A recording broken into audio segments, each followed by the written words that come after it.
bia wo wa utie me a o hwe me anopɛ ma me ma wa chema wa kwaba emra wonsom dwumadie so. Freedom is coming, Ghana. Freedom is coming, Asante. My freedom is coming to you. Baby, this is the show, and this is your man, Adaunaba, Kofi Asante. It's been a very long day.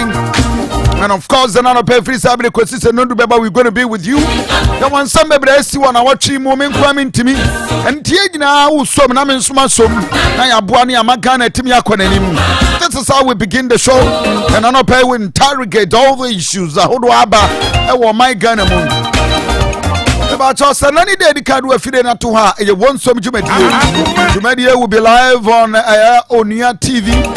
Jumedia will be live on all affiliated stations. My Ghana, you can be part of us. Our Facebook page, our Kuma 87.9 FM. You share the video, you like the page, now to comment that you are to we interrogate the situation and ask the most relevant questions. And I don't pay, of course.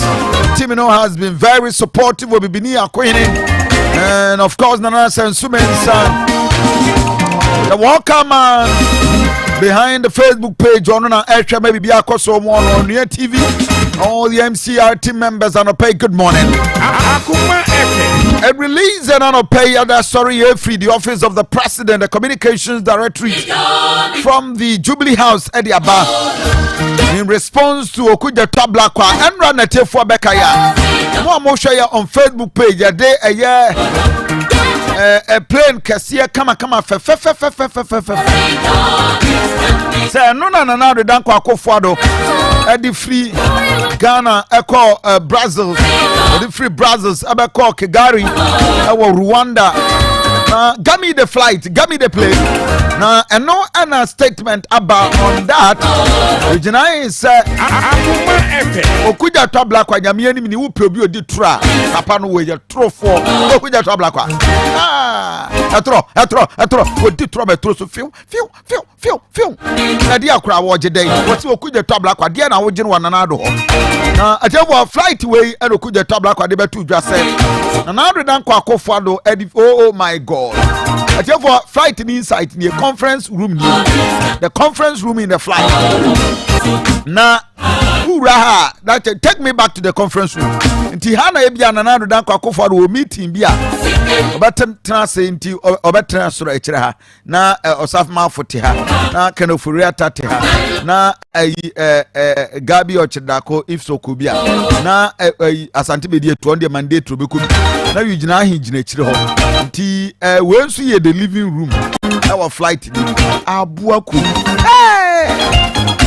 It's where a dining hall. The dining hall, so my beautiful Rebecca better be good. Now, I had your several the chief chef. Now, I'm soon the living room. Oh, Kanya Nakato. God punish poverty. From bedroom hall. From bedroom hall. Oh my God.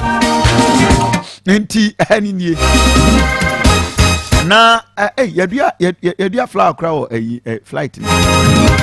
Oh my God. That is why we are planting trees. And the living room. That is a bedroom. And the bedroom. And the flight where could the top black at the buy. They were mama journey on Facebook page. And I said Adaunaba Kofi Asante in page. Adaunaba Kofi Asante in page. A Facebook page. I'll bet me as such a like my page. Now I part of the discussion. Nothing you're quite now anti way and anti way away iPad. Why in the another? Okay.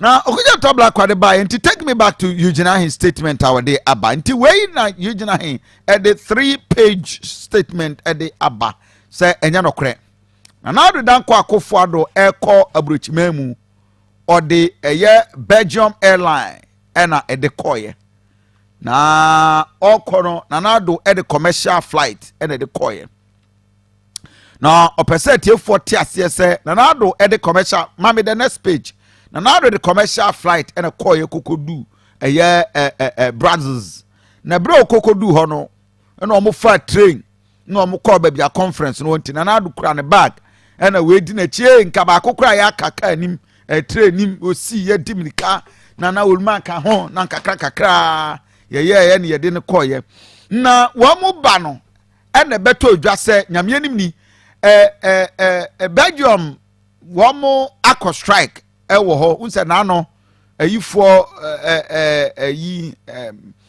Ghana for Colasag for call strike ni nyina ne se wamu pe trustworthy ana se wamu adiom ko ho strike one person must stay neutrality allowance enti Belgium for no so call strike no mo de na neutrality allowance but what condition of service to strike nipa flight more than 300 Belgium ni na ground ya chese no bianko bi ma tinanado nso na eso kasa mame Rwanda videos no ene pictures na ese nanado ya twen no wo ha na yi frɛ no Paul Kagame frɛ no na way and was so ma koka my stranded inti maka mi Belgium kase mi nya flight no flight is coming tell koko anyi do ho ha was the president is angry why will you switch off the light and say all my person ko inti ade no so wan kokra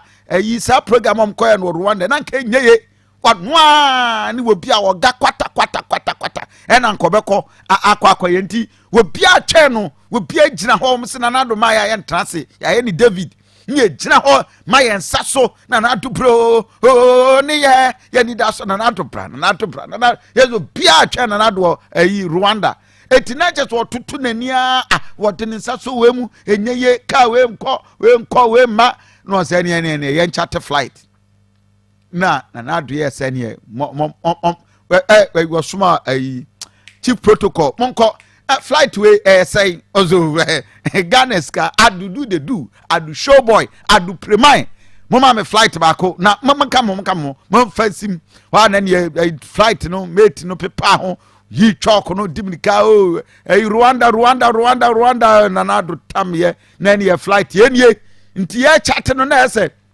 oluma pede mu ofe kaka onu ko ba no ase na body pisa no wasi na mun chat flight ma me flight mu fefe say there say Ghana scanny ha is ya Ghana protecting the public purse and will my yes will protect the public purse and was any mam na kakra na mabre no titom no kokoda na ne edu ba bi ekruzi na very to wiem no yes na nanti ewe wonte anka so mada of flight dim eti enum asemo ano no ntina na do high plane na etwa se wo ma Ghana fo nyina te asese no kre of a plane ba plane na wo high no wo fa o charter flight no edi fie ye uba kra we yi Brazils wo mu uba en wo di free yi Brazils wo edi call Rwanda we call Brazil ye uba Ghana fo na hwehwe ni mu ni enim we uba kra ho pe na cheso tremu a wo de call Rwanda ntina eze nanado de aye no wo fa nti ekuje tabla kwanya no kre se nanado dan kwa akofo ado of a flight if the Ghana ko Brazil no tan de be call Rwanda okuje to wash ni mu asama akari nyina na enya no kre nanado on high plane bia on high plane ba akopɛ na di free Brazils eko Rwanda nti wonsam and no pay that is what the office of the president Eugene assign come now I say first lady arrived in Kigali on Wednesday 22nd of June using the presidential jet because the plane has always been the president and some members of his delegation together with the first lady will use the presidential jet to make the 24-hour 45 minutes return from Kigali to Accra on Saturday internet and nanado dan kwa bokontu okuja to opel tumika kokotuka wiem se gina ya bia nanado beti ewo yi flight nim se yakuko oba bedu a wa behun sese wani ewu enti ade na ba ye no wo mo de Brazil de no uba no mo fa ye no wo ma sama ne ko si ya no so panako na Ghana for pekasa wudu we kokodu ayi kotoka eni okuja to di soroku de bedi achi ohun ye kra wo kan enti ade na aba no that is the situation and not pay you bet me akan the office of the president statement our day aba but enra ye ni owura Moakon Dr. Moakon ban edin komo and in fact o make a very interesting discussion was it Aniama ekoso ha no. Ghana niama mayedin. Na do dan kwa akofo do fide bebre kwa reba ze. Said the Ghana fo so anka ne wo fa flight kra na ye bo tiri because you needed economy and niama bi free SHS nyina keka bo so. Na die one would have been a bonsium. When you catch the president, free HSS, and some people. My bank, ye free HSS, the music, it will bankrupt the country. Me catch it at a means Kofa, single span by. It killed him. Every month to be at one investment, a better triska, I could hear. Now, where they are worse than free HSS. Make us a free HSS and you're good. The time knows so with my as an outway. So, Obia to be Kobe. Eh, or my be and who are sao. Nyami some crown, Nyami on pet socialism. On pet socialism. When you be now the job, I was some. Who the Bobby I was when you be a Bobby. Now, you say you know, the Kakaria Cochani, I say. There be a more beer talent. You know, ya Juma, no, a Bambe Bibia. To Bianco, or Bancraco. Hey, 49 aggregate, no consequence. Why? By 4. Nkurani piwa school no mo na mko. Akoma 87.9. Nya ona ne kwan da. Ne ba ne ho. Wo ye welder. Eh good. Go US. Welders omo nya sika papa. Akoma big money 87.9. Eh they look down on them. And then there was yes son. Obi anko second. How? In interview. Ya ma pass question. Prof. Who school you about pass questions me? No more come. No course you man. I buy man pass questions. Oh, now go show be penny now ne cancer no beside the wunima. Now say pass questions in name. Na na ba name to me. That is Dr. Mwakoba, but our CMPP be the biggest mistake. Sebaso Moko force Dr. Baumia on the delegate. 20 years. What I say? Unko andri hajake then is na what am say 4 years, 8 years. No. Ade no. Ente no correct. Say ye me na me president and come catch him say chanchen we are young. Chanchen no more so me so ma we pass. No cry better. You come on your own. They say the danger and they say but we are no muno to some extent why damaged. Because abaya ankoya ono wa ankoye just anete. They go if abaya one e ko buy. Nothing one better banana. So abaya ankoya and I'm telling you say e call IMF. And no chese ankoye. Now ono na evanbra. You need somebody else I know on near ni Musa. So now they can't digital one. Look, I'm telling you in percent and yes I'm not against him. No grand American. This is where fairness is.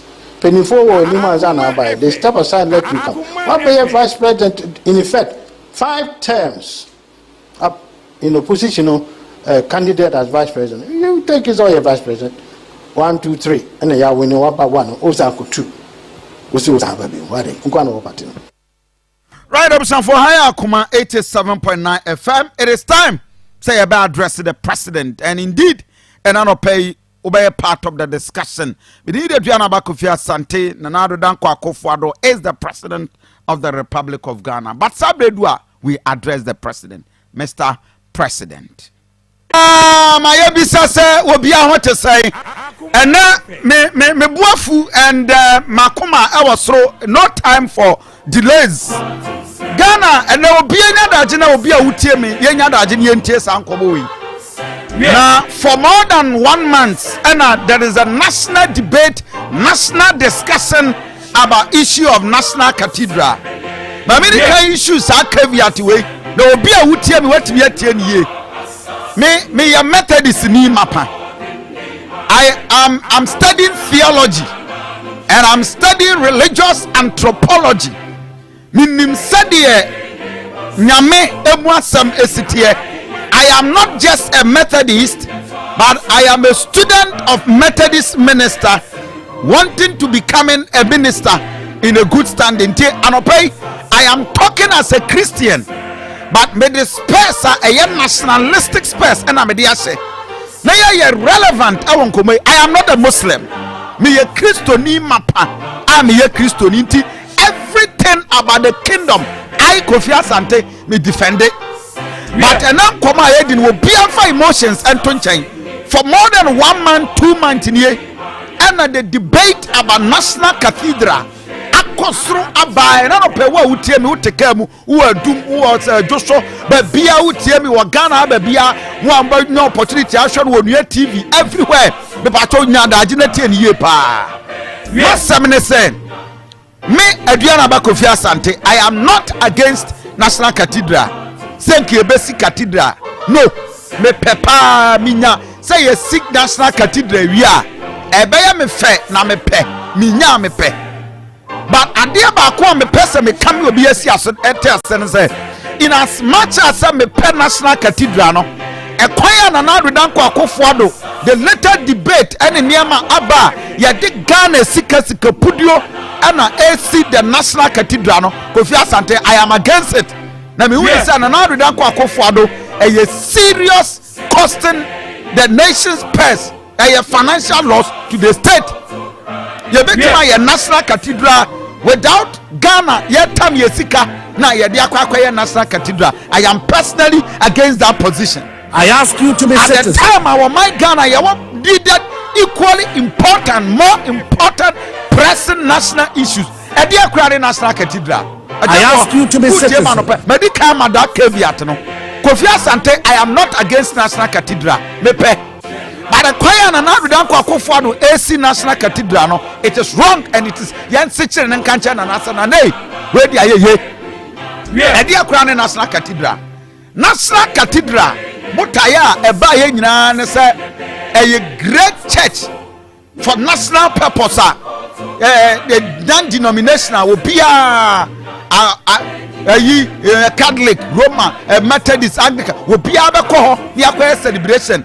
Christo ni kesiye bi so for pombi wu na bi a year president bi ho nyina na yebeko na akwa ye anase nka na yi Ewurata Mes wu ye Asante wu ye Jerry John Rollins wu ye ho na yebeko akwa ye memorial service ni ade. I am not against this. A fantastic idea. More and this idea no. Na na do na kwa akofo ado Ghana for ebon to abama no 2016 no se nyame aso ne daye no so daye no so obedi president a obesi dan e de ama no eye Solomon enti eye anisuade hunu ne ye Ghana for a ye nyina ye sika ene ye wo how bebre ye kotie ye na chese sika ye best spend on the National Cathedral nya video a wo hwe nyame aso for atotowuro ni apepia nkoma kukudam ebi abodwe se so butu adonko a enete wo ekana sase. So nobody, no Christian will be against National Cathedral. I am not against it, but I think for muntie National Cathedral no be cost $350 million. Sai sikawe e be fa deep over 5,000 and the entire saw that wom baptistry yawo museum wom anka 2024 na nana da kwa akofo ade se obewie sesi yawo 2022 yawo less than 2 years enti take it or leave it. This for nana da kwa akofo 2024 cross we nia it is means National Cathedral ya pompis ka wuram ya ntimi anwie na da so si ho yeah abusafo National Cathedral $350 million. Many will cast us on the March 2017 and another Nakoko for the year short cutting. Na Ghana nyina kogu ho ye bo desisi jamaya samamo and we are short cutting also. Nyame ani so adu no de ma me no enie merci enti short cutting as asma na do kan.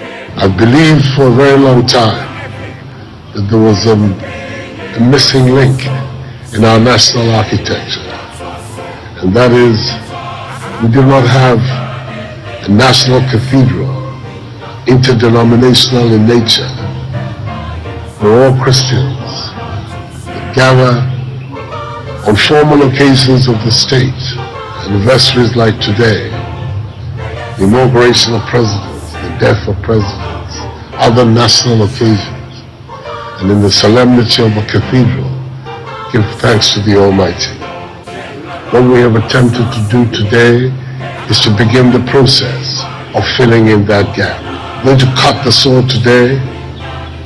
And I know that in other countries, projects of this nature have taken sometimes a century, others in other places even centuries. I'll pray to the eminent clergy who have agreed to form the board of trustees of this project that it will not be so long in our case.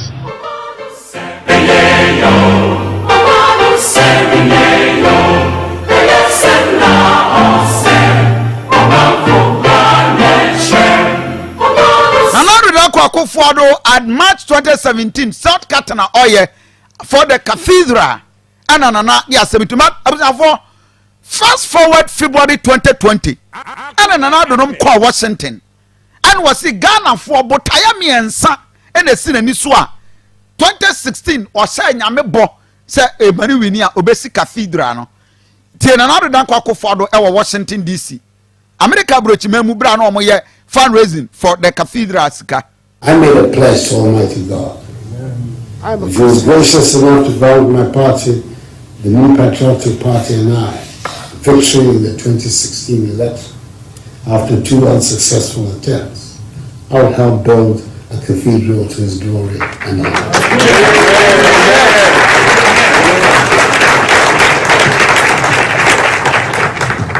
I'm determined to redeem this pledge.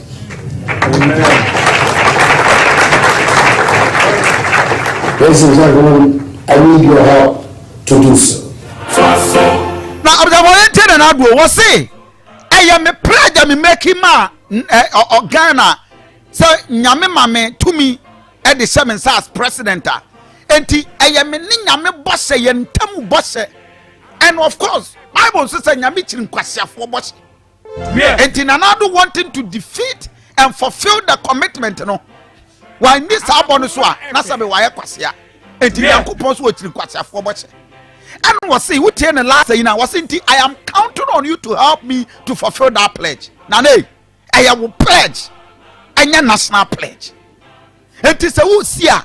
Ya wa cathedral bi wo ha eteki 25 years, 30 years. Bibia kakra na nadwa usabe wo hoi. Nyame esira wa nipa nyina hu wei. Na nadwa ankasa basagana for mesramo. Momo miska na memfancy without a peswa from national confessor and kamimpo yebet obi abetima iska the amount. I ask you to be citizen. Na for person see a dama Ghana a year into momo me na me minsia one kasa you could raise a personal fund without Ghana for sika from consolidated accounts. Whatever video of the National Cathedral no and I will share the setup, the architectural view be beyond the Facebook page no. Yeah. Now, as the presiding bishop of Transformation Assembly Church, Raphael Kwanche, Mensa, the bishop, no, I say he is against say a choir timing, na taxpayers' money, Yeah, DAC Sadino, or no more dear, or problem against it. Yet, yes, Sophie. There's absolutely nothing wrong with building a national cathedral, but I believe that the timing is not right. There are other pressing issues that we can put money into. I saw the cost of this building. I think the finance minister first came out to say it's $100 million. Later, they came to correct it, and they said it's now $200 million. That's over 2 billion Ghana cedis. I think that we can put that in other things. You see,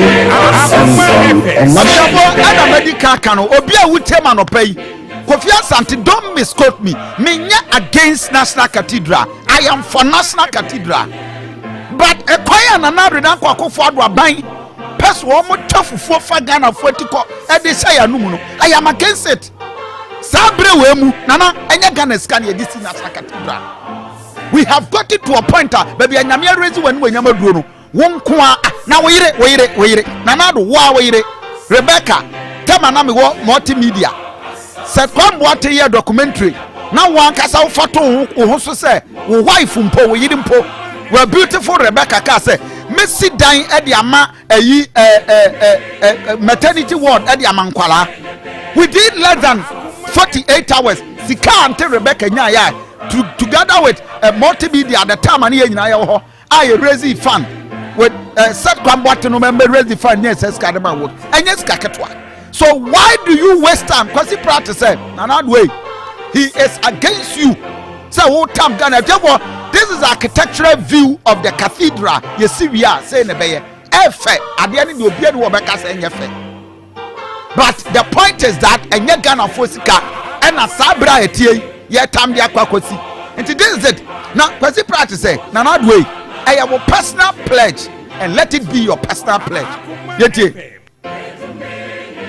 Cathedral project in many respects. First of all, let's look at the land which is allocated for the construction of this project. This is land on which we have built modern buildings. The buildings were built on that land for the accommodation of judges. Some of those buildings were 18 months old. So I don't understand why. Look, is that the only land on which a cathedral has to be built if we have to build a cathedral? So we pull down state property, valuable state property, to make way for a cathedral. Somebody must tell me the sense in that. No sense. It's shocking. The president told us that as for him, his God is homeless, and that his God is looking for a house to go and dwell in. That's the president's God. I'm sure that there are so many people whose gods are not homeless and whose gods do not need rooms to go and stay in. The president of the republic. Oh yes, shortcut. No catch the Ghana for you say a Christian community no. And a babua now we see sa cathedral no. In fact, under no circumstances, and another can say a Ghana for sika and we be a cathedral no. Or say or be rely on the Christian community. Etina ya over 1,600 in sorry wa Ghana ha. Methodist for mama me kakra ne fancy cathedral. Methodist betia. Roman for mama e kakra. Obi num ne one man churches here. Wo musika wo mutugu wiemu. Nti if the president you've called any of them say mama yeska na yem fancy cathedral without taking money from the nation's confessor obi abeye.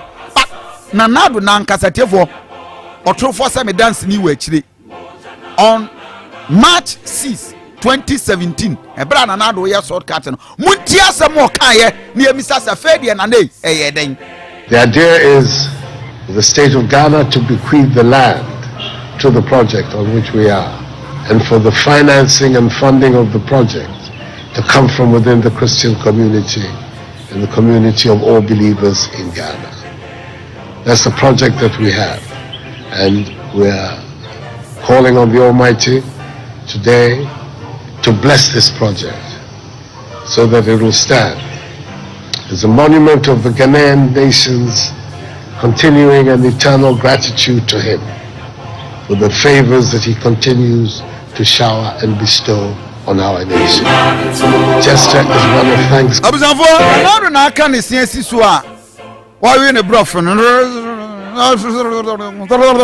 Say Sikai now say $100 million and an kabe costo. Oh yeah, that's what here. Say $100 million.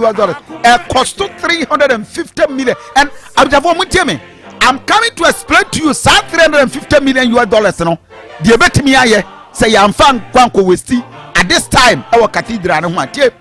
I feel you buy that's what the CEO of the National Cathedral, Secretary Dr. Paul Opoku Mensah also.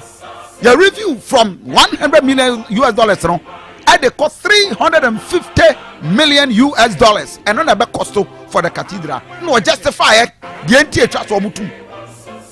Beyond the cost, can we add about $100 million just to ensure that you have resources in perpetuity? So normally what you do for an endowment is that you invest it and then you only use the interest. So if you're able to raise about $100 million, what it means that every year, based on your interest, you have.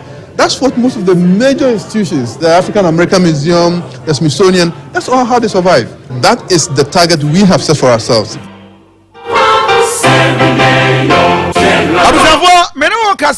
One of the Ghana yen one woman and near Oboni Dia or Tomoto Ghana woman and rock it down in Osiwe.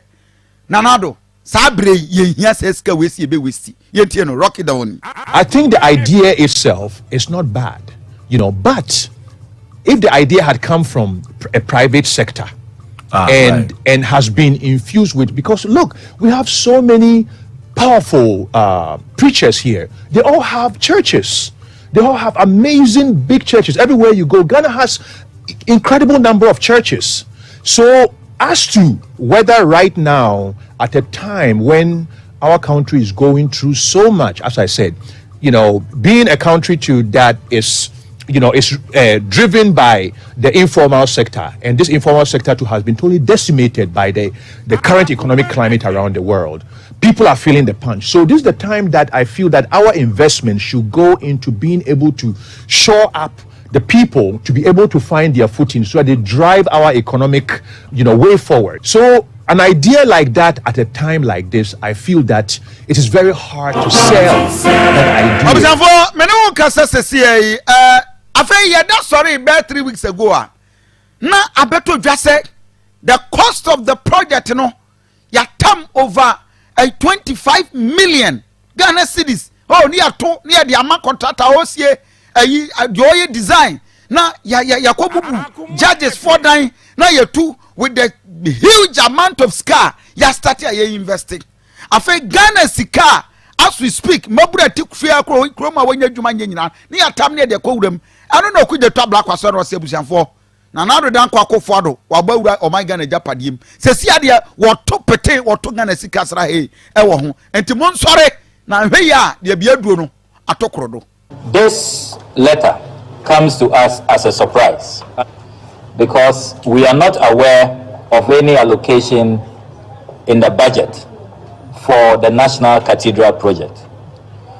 You will recall that President Nana Addo Dankwa Akufo-Addo has said time without number that the National Cathedral project is a personal pledge that he made to the Almighty, that when God blesses him and he wins the 2016 elections, he will build a cathedral in honor of the Creator.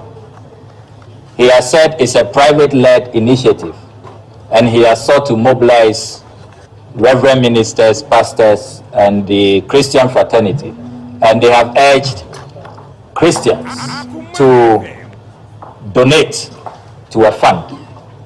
This letter is exposing the lack of sincerity, the duplicity, and the deception.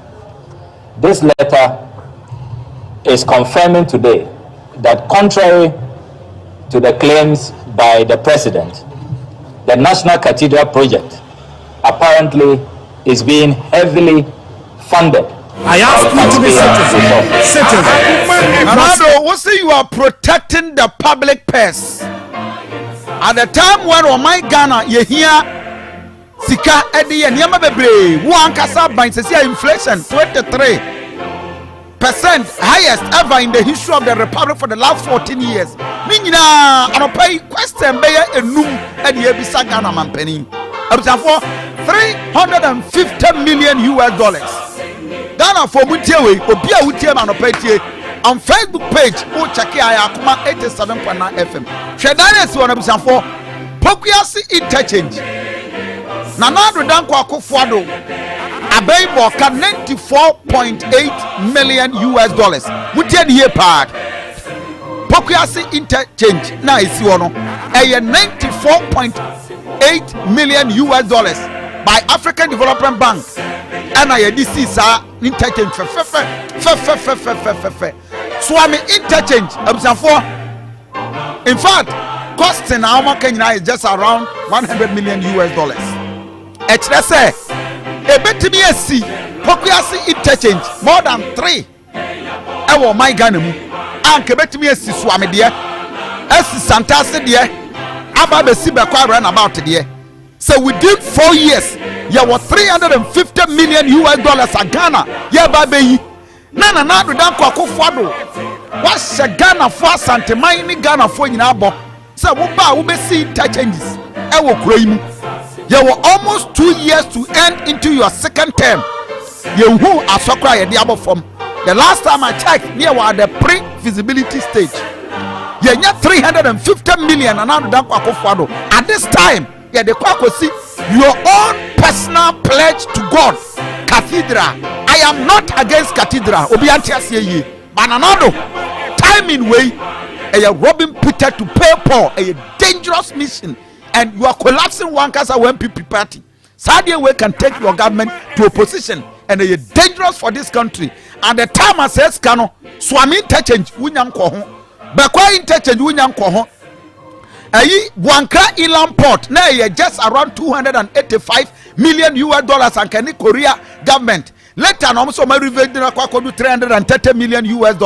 As we speak, in fact, Adaunaba Tumfa area ho. Yeah, well, for now hospital esiwa aka it is aka ehia we just 1 billion Ghana cedis keka ye betime wie ko ayi sewa kokopie kumawu abusafo na pie all the hospitals obi ko konfonoche nipa na gu fam ayenya baby na. Mr. President, are you protecting the public purse? Na say we na wodo nyame how best na wodo nyame. It is not just about the cathedral, Mr. President. Not just the cathedral. In 2020 budget in Parliament, Wednesday, was say construction of hostels at the the various KIAs. December 2019. Ennin Sabbath of Accra promise way ekoso as we speak. Say oh ya babe sisi all the hostels at the Amakaya ye4. Sa what's the way na one MPP form manifesto. Not just the manifesto, but it was in a budget. And nina as we speak nanado untimi yemu ba kumpo.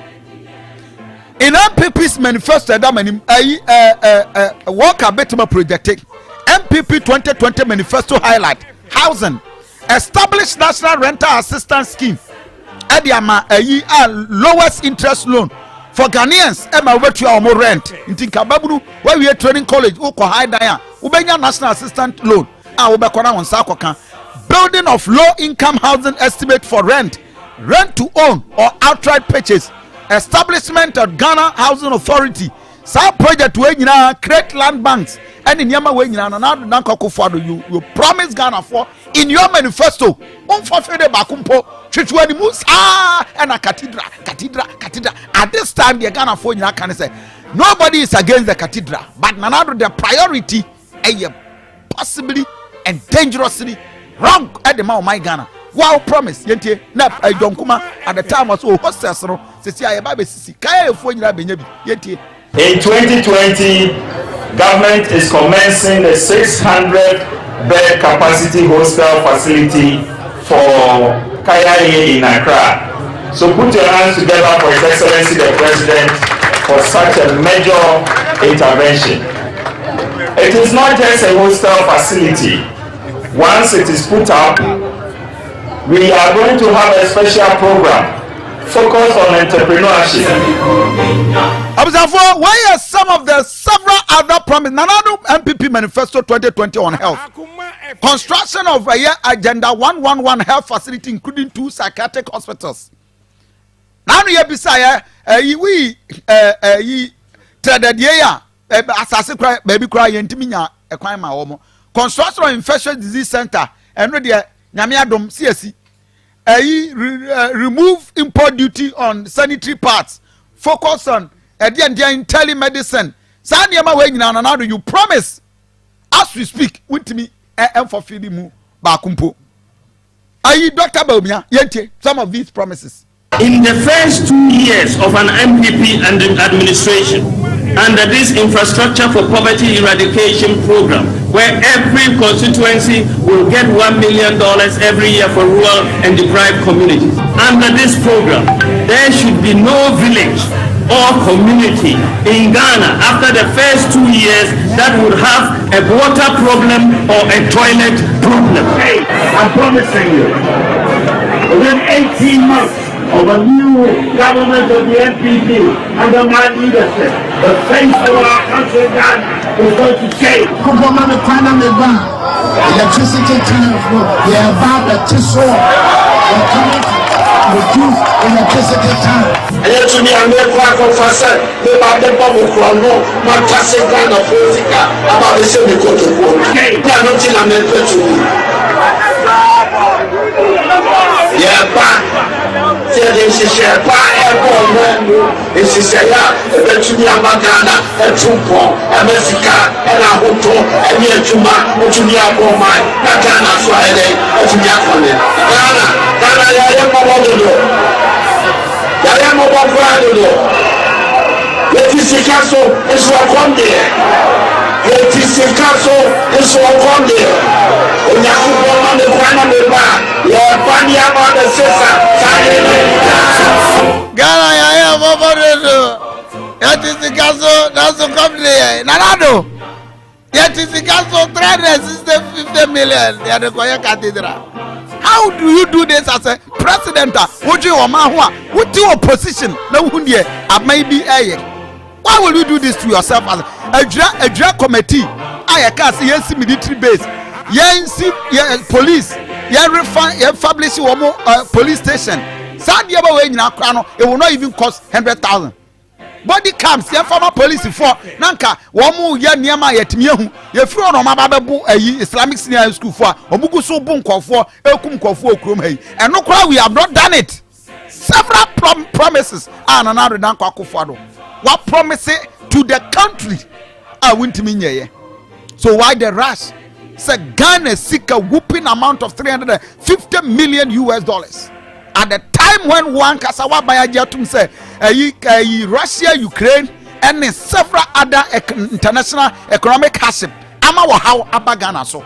Nasabi, what to a memo as a president, not go ma, and himself be able to near Mamunya, Nayina, ya boy a homodia, no attempts Kasa, or the Kogro Damasi. Mr. President, one Kasa, you can build this cathedral without a peswa from Ghana coffers. I mean, I emphasize say nobody is against cathedral, and I am not against cathedral, but I am against a choir and another danko akofado ofaso esi Ghana yen cathedral now the Ghana ska Washington DC America brochimemu. It took them 82 years and kakran no mu DC wo cathedral we Italy baby Paul no koka nyame asem ewo Rome ni echiro na Milan 78 over 70 years and on this year London St. Paul's what we see observe videos ni bi some of these nice cathedral one man Russia for 2.5 years na see here 35 years London St. Paul's cathedrals na here bi ni edifice Ankasa Cologne cathedral it took them 74 years several other areas up to omubuasi sinin kakra omu kwa omu abuzavo cathedral we Washington womu nasra cathedral edi efe womu wo bidi womu wo ska womu disika tomprada yeswa yesika enra na agric minister wakwatwe space ato no kon Indian government abema Ghana $30 million US. Atevo tenio 30 million. Womo babe busi agric sector. Ni atam 25 million. Edi akwa contractor osi cathedral say ya ji 30 million ye free India. Jimu 25 million. Eka 5 million pe. Ya de beto chena mari. How can we develop a country like this, Mr. President? Yet is so come there. What man command the Ghana for? You cannot do this and succeed as a president. Observe. Prophet Kofi Oduro. Your voice will na me wrap up. The way we are going about it, the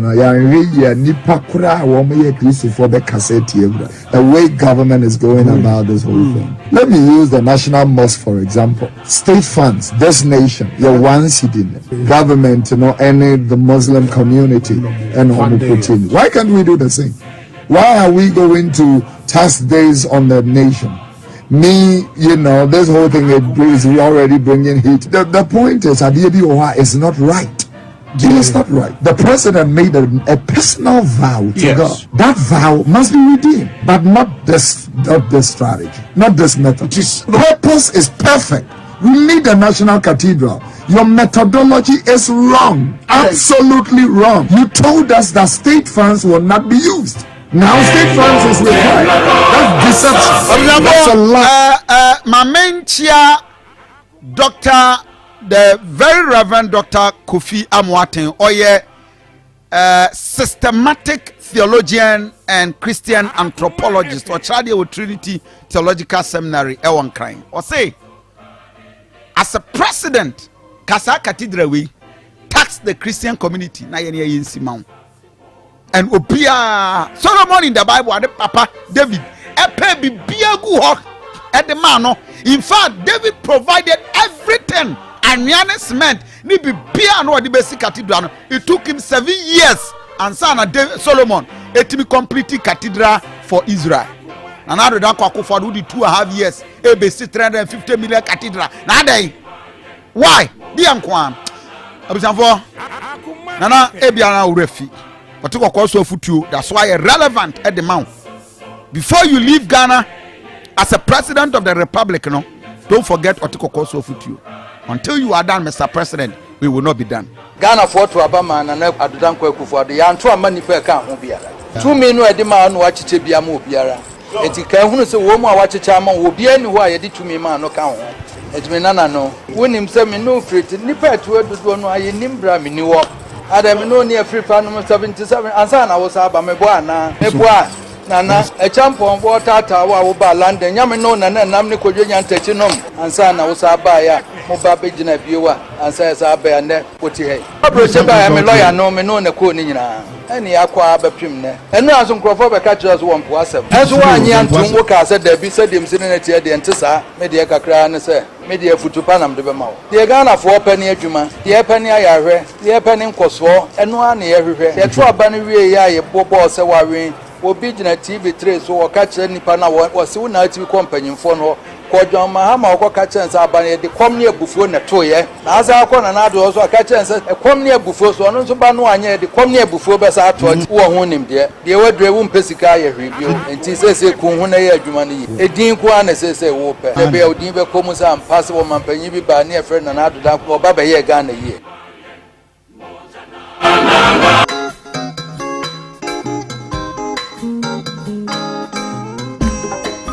Sampaetia Obayansa Fusu Bunubia one can asam Temafu to some Kakrewa Supreme Yo Kofi Omaya woman Omani Yamana Geni baby ako Wacha Zaya Wareni Akuma Efe Bonsom Wanini Pa Asante Pa Wofio Yamo Yembera Ebe ya Efirana Omaya Umano Omaya Mamana Hati Waya Nora Yamichata Yamana Renya Wanso Wanini Pa Sawaya Wanabe Yamo Yembera Ebe ya Efirana Wanso Wanini Pa Azadepa ofio yo kamo yembera ebe akuma efe amabe ya efiana amabe yo asite be ya efiana oh right up some for mamunyina tbm mo akwaba mo amonhwe live on Onia TV. Mutie on radio. That was Mr. President address within the Adaunaba Kofi Asante Ennin. Of course, I better to see you drink Ghana home. Now you say, what can we all do for my Ghana? And indeed, once again, Nananda Dankwako Fuado, the press secretary Eugene Ahen, the statement about to refute claims that Okuja Tablakwa at the buyer. A very quick one. More share on Onia TV. More share on Facebook page. On Akuma 87.9 FM. This is the response to Kujeta Blakwa, and that was Enrin Numre. Now, I was say response to Honorable Kujeta Blakwa claim saying another Dankwa Kofado Yusu Belgium flight from a trip to Belgium and Rwanda. Now, 17 years I was saying, now, President FA commercial plane and the free Ghana at the core Brazil. Now, that is. Or returning na Brazil's flight Dudona was strike and Namswa Womo air charter flight from Brazil, that is Belgium, to Rwanda. Now One Obeba Bedu Ghana and Obano were the presidential jet and the Beba. And this is the flight okuje to Ablakwa eklimu se na do dan kwa Akufo-Addo oyusu ye as a matter of fact ade ni mu ofe, and this is one of the beautiful flights in there. And then no pay benya daje na ya interrogate Eugene statement to the buy exactly there's a confirmation of say indeed president a charter flight. Na the only difference and say one charter free Ghana and what they call brothers name or the free brothers and they call Rwanda. These are the okay. These are the issues and no pay binya daje na yedi hu nkomo. Very quick one yenti uramu akoba nra yeni need nkomo on all the happenings, the flights say eni nanado danko Akufo-Addo all you so Ghana's money or there for flight and all that raise all the concerns. Earlier than that, the MPP or Mabatwa Baso where is the other concerns? Into quick one. Dr. Mwakuba a one-time MPP chairman, the national chairman aspirant our Koya or defeating very quick one. And then about the Yokotu, Yokoto, what you say? Now, Kotodia, who can I say? You always kind of better. So, who say a vote buying a Kosoban about what? Your option, Uncle. There are many times I'm here. What you say? There are many times I'm here. There are 18 votes, but government test can be a movie. I'm not test can win the highest one away. And our panel, and I'm candidate back home. Yeah, campaigning on the grounds for no papa and a big share 1,000 man. Every delegate 1,000. Wow. We know about me and my word, we call this 1,000. And at the other opponent, Asumaba. Yes, you had the highest bid and a winner. One could pick some back. What was worthy and then also only top of Uncle Kabul winning the cast. 82 grounds for wow. That's not a also the chips come out 1,005. Hey, I just bidding for the highest. That's up and I'm making. I do. Won't me on country? Oh, you kind. Won't me there no way? Oh, yeah, campaign. What yes can one win? What does it? And Asante region can this won't me win because we had a lot of opposition, and so I win because of your only tracker. What else? And I won't me on that win. I can't say. Well, person we general secretary one go see mutika because on board the way. I know okay. Anyway, eti Orawa Akubano no mamema minua kwasiade udike akwaba the flag bearer at the UPP. Kwasi bibi aboko de. Kofi. Ya wo anadumara kwa ya ho den. Ukraimu. So okore ne namba. Odi amfom so ache. No kre. I see. So, I mean, Nanado Danko Akufo-Addo, and they addressed the president, the flight issues, the presidency, about Bontain say, and Yanokre, and all that. Ojidi say, Ukujo Tablakwa, episode 2 foot to Gugana for any now. As we speak, now a for no cry, Brazils, about 300 flights, were on strike. Until the Namswa president was compelled, say, as so far. Or charter flight no de kukupi Rwanda mamintio Kofi me chia tiefo nyina me chia kula ke ene ne hodo do no kakra me chia no ba bi obia Sofo Francis me chia mo Mr Forsen me chia Crosby me chia Madam Kwame kuma wo pankro no me chia no Santos so ye ne ma me 1 week na no bibia akọ kama me chia obia Kofi yeah. There were 5 identifiable groups. 87.9. The first anadu bedi akunya.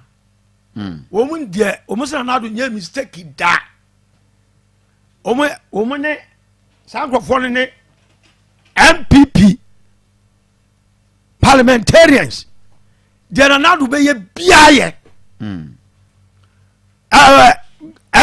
Nanado Abemu aswafo CEOs omu nyina se every say na do ba onya bone da do baby aye communicators ema MPP omu se na do oba ye no womu from so ba kokora wo ye bia da Kofi serial callers of MPP womu say if you say na do ba but from so bia ma no da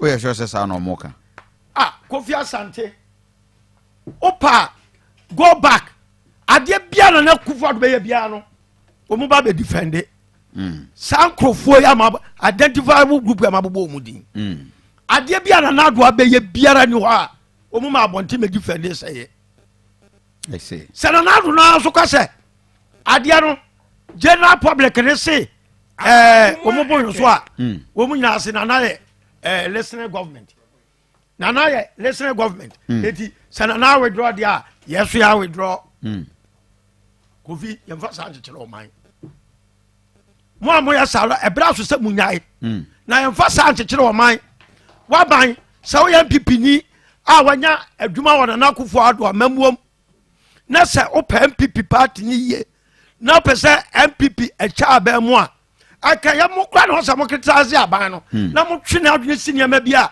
ebeti mama party na opposition ama party no nya akono e dia no oya ezo mo twe na disi akuma FM nanado eniama a woye ne yakase ya temaize ne na me ka kirewo ye free studio ha at least there's been a clarification to this flight issue. I mean, usually he said it's not true. Now there were strike action at Egusua Ekosokra or Brazil, and now there was no way our president beat me free Belgium Akko Rwanda, and indeed there's a charter flight. Kofi Asante ono anasem me nanado wopa onko chata moon entena so akuma FM onko chata entena so ono anasem and dey enko ka bebre because Ghana fo nyina 80% of Ghanaians ehunu say papa no kwa de Ghana nam so no enko yi MPP mabura oba ntoma beka amakoba ya no ni di nkomo we are sincere person we no kwafo and some of that you know a daddy pefe say or the MPP party no Kofi Asante media me ko kan sem bebre na because Ukraine and Russia didn't talk about so munya ya there's no solution to our problem it was for take also and I know I'm appealing to you e kwa be fa so a ubeko Putin ho na kwa kasa ma Ukraine to kwa na jai na Ghana fo anya asumdue no eno wasem na say empenifo amuka bia yeye mo pe kwa amuni Putin be kasa because problem bia Ghana bia Ukraine charter plane Ukraine o da bia na ye strike cathedral yes Ukraine aduane anya nie Ukraine omani mo ayadin Ukraine petrol entiment Ukraine na say mutimi atemize problems e wo ho na mo hunu ba bia problem ni free ba ya mo to ho yede yesa so mo free do a ano kra manya ba bi da sesia am no ka se Kofi Asante yasisa Ghanaians kana wo kano $350 million said kwa cathedral Kofi we say BP manifesto se na sem say ye besi cathedral kama for anibege ato abama na nado afei Buanka in Lamport ababa jetimba prensa akuma FM abokra yedi kogu ha yedi soso bo efom anadwena mu sese firi ho interchange numa ho kumase ababa jetimum prenum eda so konko Kofi Asante Asante region ye hospitals astor yewura ma ma ya wanwie ni nyina aka aferinum ebi kra 10% to completion ba aka yes is can ho but your priority say ye this can kwa cathedral Kofi Asante akuma FM ana me no ka say your friend is saying treasure bill I have 27%. the challenge say wa was ka bia fa bra bank nyama nsi hu pafu me mi aduma na emaburu ne nam ho na wa usika no hu be nyam fa so kase ya I thought it was just around 17%. Almost to 27. yes a treasure bill I see. None me interest when me lending rate ne me busa bank manager bi was say odike me kwa me catch we ye Akuma FM. Fidi sa je ensem anra na enrachi onza me ka say revamp to afed om so ma be revamp to anra news asema ma kafi tetentre there no There's the need. fair enough but me ka say me asi so Kofi BDC no Yeah. Omo se omo nya dollar omo de kra fuel. Eti omo are resort to black market. Bank of Ghana so oni dollar. Obetumi dey support omo import. So there was he said possible and here the next month grana fuel get short. Oyiwa Kofi now we can plan for food and job.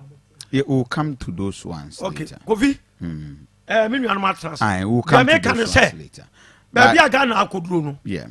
Number one, about only any solution inside say baby a ho chena duro no.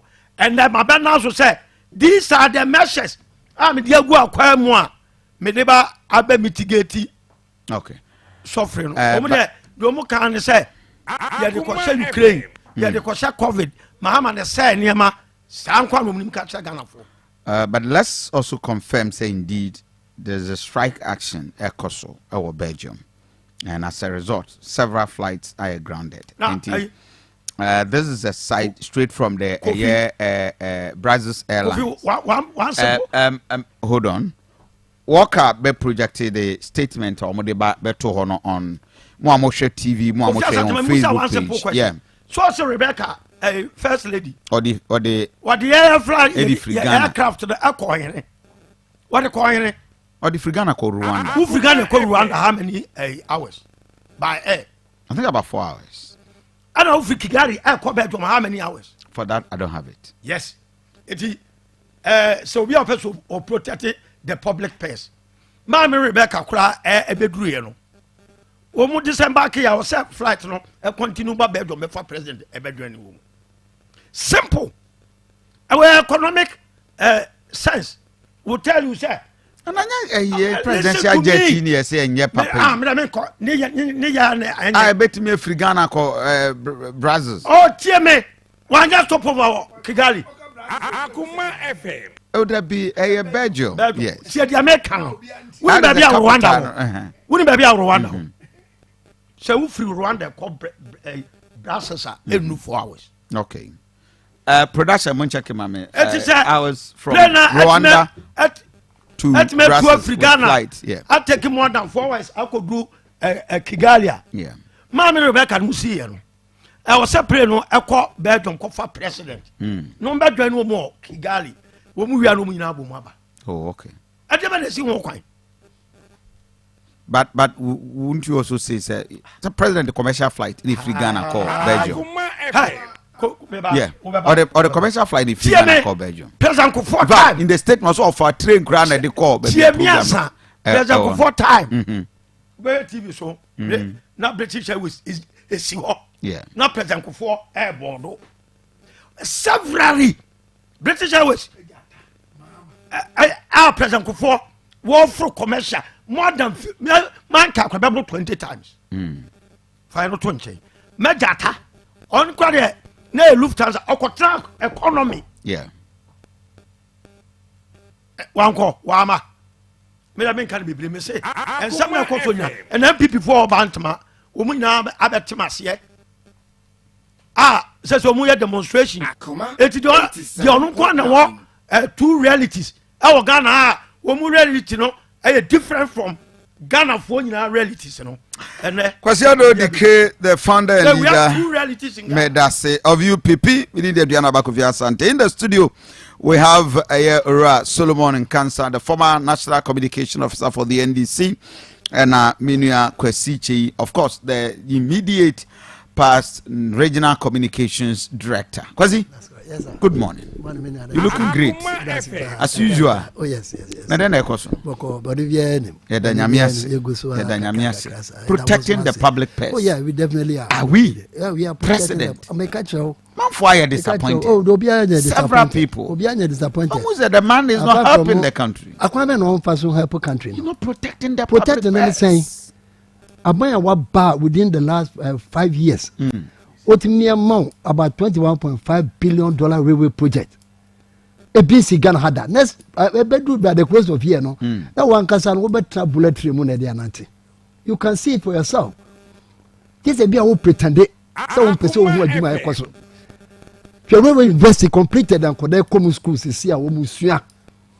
Our talk like this is here. You can say they are all there for you to see. The bridge papa 1 year. I dare to read the water lake. So be a bit me a goods from Tema Port to Pakada right to Burkina Faso. Who project we? Yes, yeah, unprotected public purse. That is the protection. Omo buy 1 year be. Omo ba banso 1 year be. Tell me. Message tell me. When my dear Deba Bray Ghana. When you say with the railway project alone, no, a bad the page or manager and also. So baby railway stations thinking about the local economy, no, every boost. Don't you know that? Intifa, what your railway my enough first can be Fatigo Nangwana. Hey, on Fatigo. Nebusao. I don't know who the cost of what they call, no name the value at Deba. When the value at Deba. Some vaccine companies are ABC for Ghana, Senegal, and then a friend is Rwanda. Yeah. When the cost of Kabe, we know how much it costs. When the boy. I don't know the cost of everything, but the value of nothing. Any aditi krumha. The value of nothing.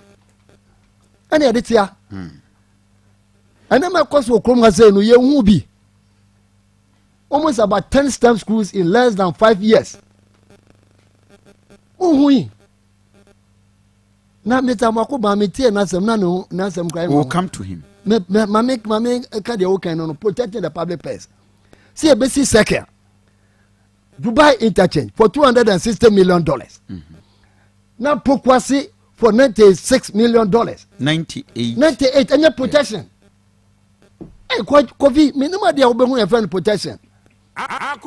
Pokwasi 40 interchange, the biggest in West Africa, the second in the first in West Africa, the second in Africa, for $96 million. No, Nipa was to protect a public person. Was see back home one? Yes, second interchange. Was see no $260 million. Difference you're saying. Difference you're saying.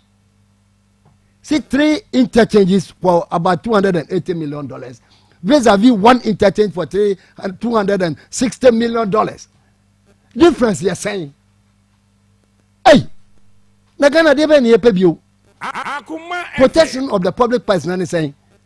Say ye ne bia ne ho ate no no say me tra premu. Wo tra premu ya na ho mpo.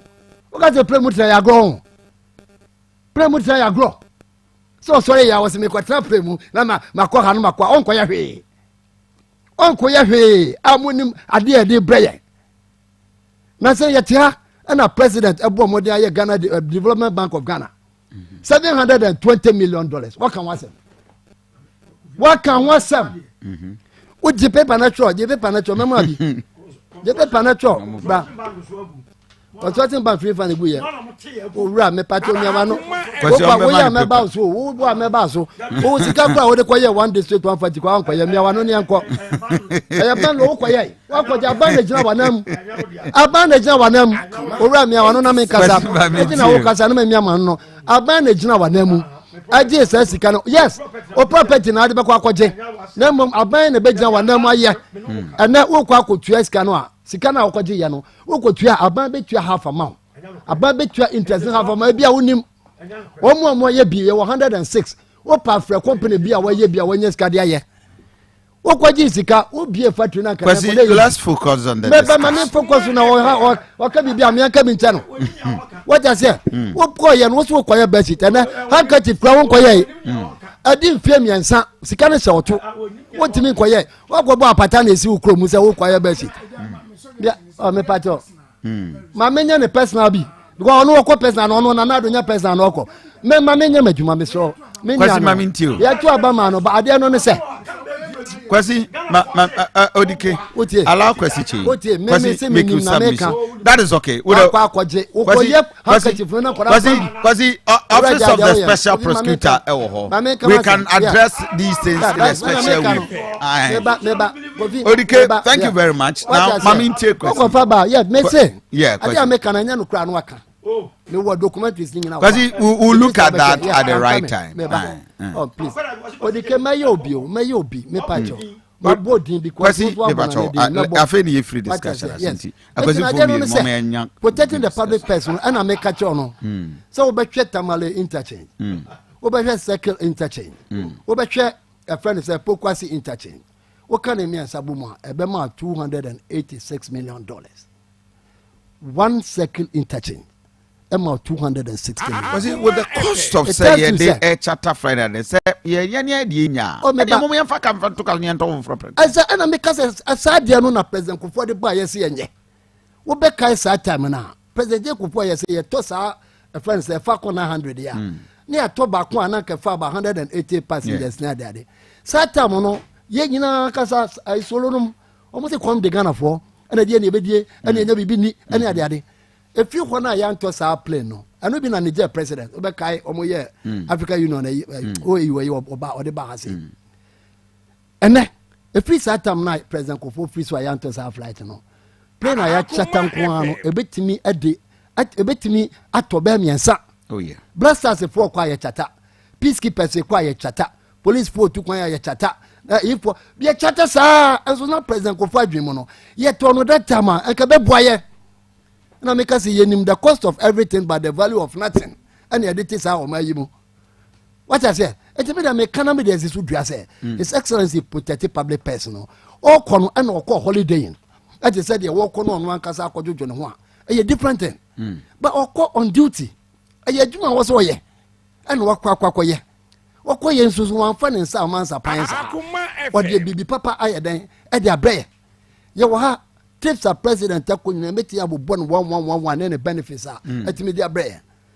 Was just say yes or ko Japan or muko ye hu komoni ade and on a day skabaya it me the tama motorway interchange no anameboa otu kwan makuma ko bia wo ko ba ye China ne ye kone ye bana and on a day sano hard rubber asa no hard ye de ye projects bebre wo bridges akese wo akwan akese wo nyama akese e wo krom ase akwan ne ade a eye eti wakono obanu amfa bibia ma e na obekasa ene sa friends say injection factory say wo mo ba this way woni mo fasudi e de bebre woni how many scientists betimi dia ba woni knowledge transfer betimi dia bre ama ye yankase yetimi produce vaccines for the whole of Africa.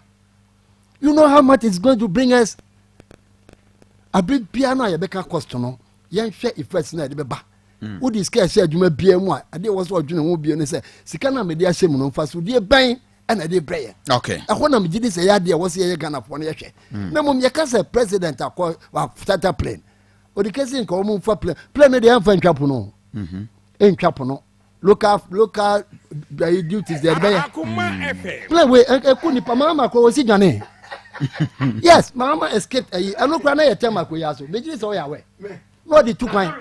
Oh, me patron, please. Patron. Me patron. Yes, I may you. Oh, more time. Allow him for pen natural. We are. What was it? We are. You be Kofi Mama escaped. Yeah, we are well. US, the Nana. Yes, President Nana does also echo US. And I gave it in you.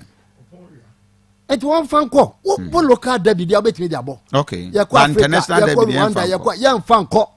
Oh, okay. On fan call. Because we pay no very risking life. President Koba Okoba nyina no ne life no mo dia tun sane ani.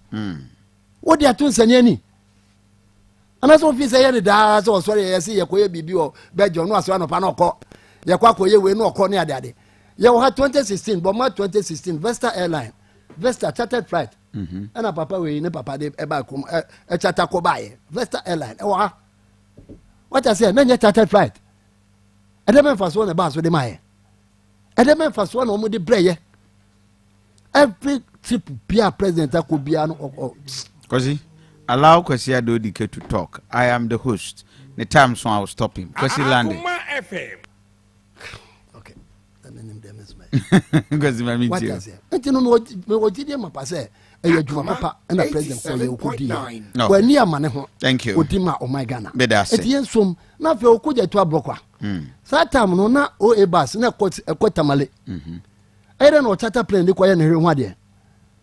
Na nye charter plane. Ana odi free and kind. E de kwatamale na take ayi ni ho. O ebas ni VIP na bi ni ho nko de ne kofo beguma ko. E de memfa so na odi breye. Okobare ye de memfa so na odi breye. Mama president nya dwuma no na dwuma wo ye no wo ye e de amaye. Ana de wo ye bia wo betumi amake e de ato ho. Menyamre kakra metumi abobo e de achew. Tips a wakọ ene mfasodi a e de abreye as a country Ghana.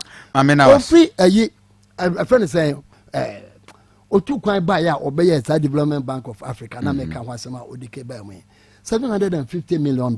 Office free baby na buy. France dey na. Yes, office free baby na buy. Thank you very much. No man tell say wo bo ho wa. Kwasi me bo ho wa. But e dia e ba be boa o my Ghana for am yetimi anya ska dey adwuma 106 factories in less than Kwasi na wase. Yeah, odike agb a wantimi amfa ne dey. From the records, flight from Kigali to Belgium, that is Brussels, 8 hours 23 minutes.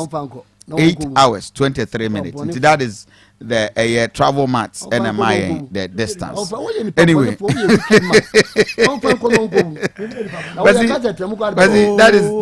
is too much. Oh, you're wicked man. That is too much. Anyway, solo mamintio.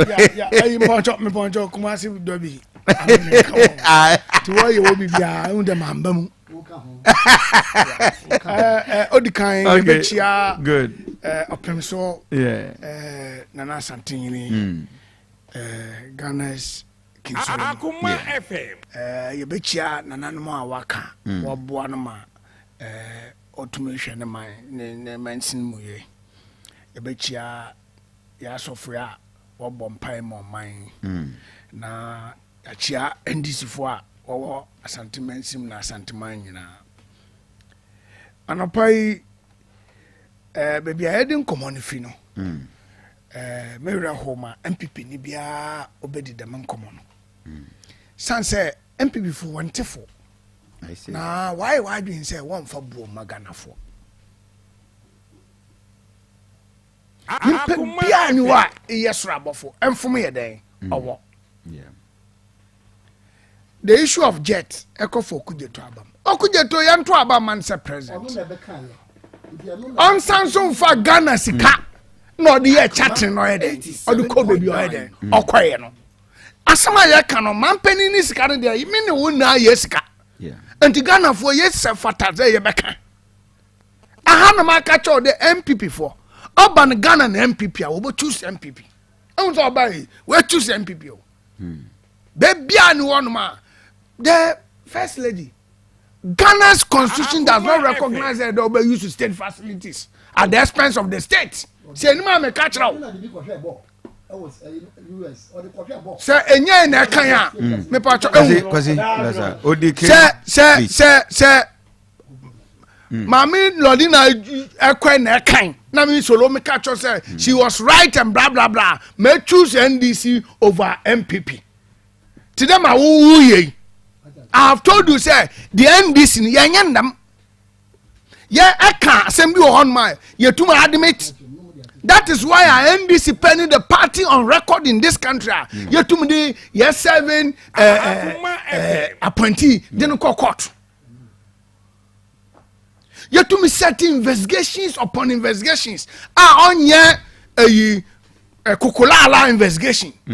President Betumatna, Flagstaff as well, cred. Auditor General report bar NDC under John Dramani Mahama or allow the constitutionally allowed processes. Say Auditor General findings are not say incriminatory element to ma. They better mind their investigation. Now after investigation, ever proceed to court. MP before buy in fear num. audited period no enuma abetwam share volume of corruption over each year findings na hwɛ sɛ mampani ama kwan sɛ wɔnyɛ investigation kropo share individual corruptible activities a wɔasi wɔ mani mu first one bust out ɔmampani ne baka ho wɔyɛ investigation na mampani ne kuro yi mu aba yɛ apɛ na ɔgye kɔma BNI cleared BNI Ghana ayɛ financial regulation law na yɛde yɛ adwuma no ne fa na ɔkyɛ dɛ BNI for na ɔso ɔkɔyɛ investigation about financial malfeasance we choose MPP over Ghana kɔsi kyɛ na MPP wasan so wɔn ma Ghana for yɛ brɛ sanse wɔn ne Nyankopɔn ne si akan bibia wɔde wa no oh hwɛ wobɛhu 21.5 billion bullet train ɔwɔ he ɔbɛka kyɛ yɛyɛ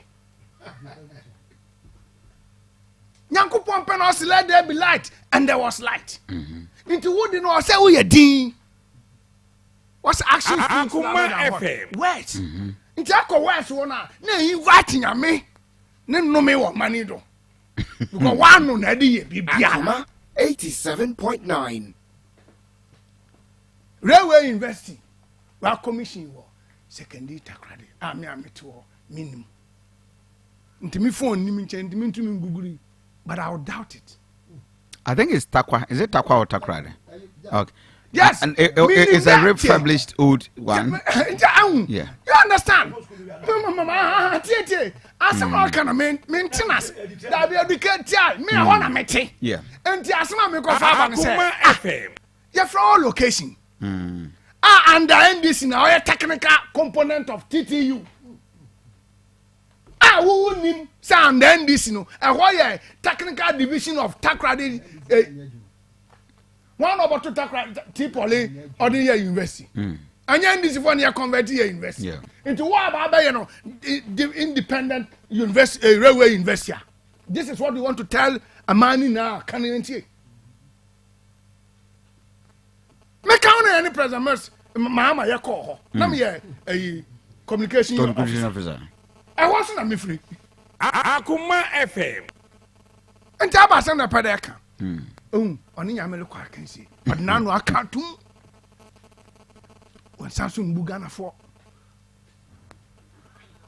10 time a schools.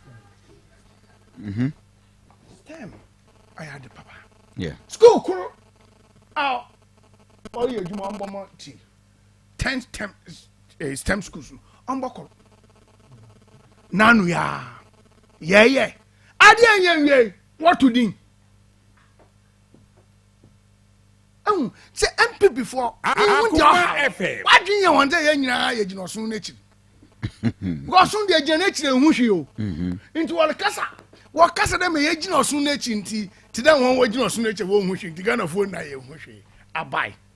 And nowhere I will them 10 schools no or STEM no. A do a wasso. I know there. It's under construction. 1 way. So you can't come. I can all 10 STEM schools under construction. Men challenge you. Never can me. Railways. Hey, Munkutin, what's it? You may be asking for fin. Munkutin. Na mushe jumasi fin. Railway, what's us here free? Pakadan. Yeah. Na eni maybe a wodra bisano. One year juma 20% impo. Really? You don't even know the place. 8%. I over. But I assign. Nkofo want tell me. Program is in Accra. Kasa you know you Kumasi Kotia. I am telling you. I am telling you.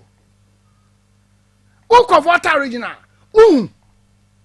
Production won't confirm how many percentage they call a paga. You want to tell me, sir, railway no, where do a yendi? That is what Masa, Atmasia, railway no, ya didn't call. You don't know what they tell you is 97%. It's about the bridges are all here. If it's about me, then I'm say, you say, near dear unto me, or Babian fancy. You say, na Babian to me fancy. Now, and people back at you said 97% on you. Na mo my advice ni say ye nyina ye to kwan ye ko paga ye ko hefa ye ko sirem e tren kwan no ye nim ba bi on nam enti say we duru ha onya mi solo ana me boa na meka ba bi me nim say we duru na maka cho say if you do the proper content analysis on do 20%. Akuma FM Anima ade a wode eya ba ye railway minister. Jogati? No, Peter Ameu, yeah. To sustain his MPship. And the railway sister, what are you doing? One appointment is for Peter Ameu to sustain his railway a MPship because railway in a constituency. See, you are seeing water region. Development Bank. Masa, what is the meaning of Development Bank? Akuma FM.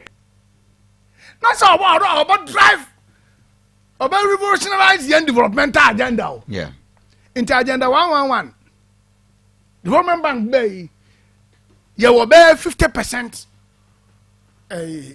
progress. Because it's cheaper catching.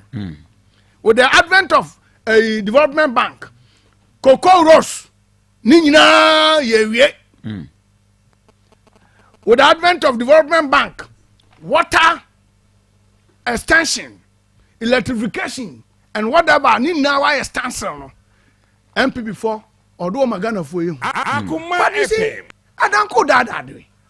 You want infrastructure bank or yeah. For Greek Exim Bank. Exim Bank, yeah. Oh, these are two giant banks are any serious government biara obeb shemukana already no me ba the reason I make them two banks if yeah, but they have gone to take another bank too big to manage, that is CBG, Consolidated Bank of Ghana. Yeah. Waka Bank almost 6. No, they are boom will run. Akuma 87.9. MPP for any serious. They are using terminologies where you're sloganeering people as against policy. And the MPP need to come to say, man come on for an untransfound. Catch and get you. What young can be there where you're the best. And young people no contester. Obedu first. A catch and on Adrian, Obeka dream. Nana Asaf Mafia, Asante Mfu. He is the minister on record. Why a budget statement? Kofi FM. And so that same year, no, be African best minister. Amanabu Amano expose you on VAT accruals. And that time no. Nuxu, what he said, no, Nuxu calculating 87.9. I say, I'm sorry, the accruals were inaccurate. MPP and a parliament record books otumeyo. And the woman konya ye were your best. Now, President now control. Moving to wrap up. In your President now control. President who says, yeah, who are him for Ghana mine, you lose what dear. And sometimes, yeah, can't say some now. I am Miss Olu, mean, Padama can be very. But then before was to or there can be a banner. Only then, President and Akufo-Addo. Me baba bo musika ho ban. Me baby amenyina du dia me pe. Na me ko babru ma.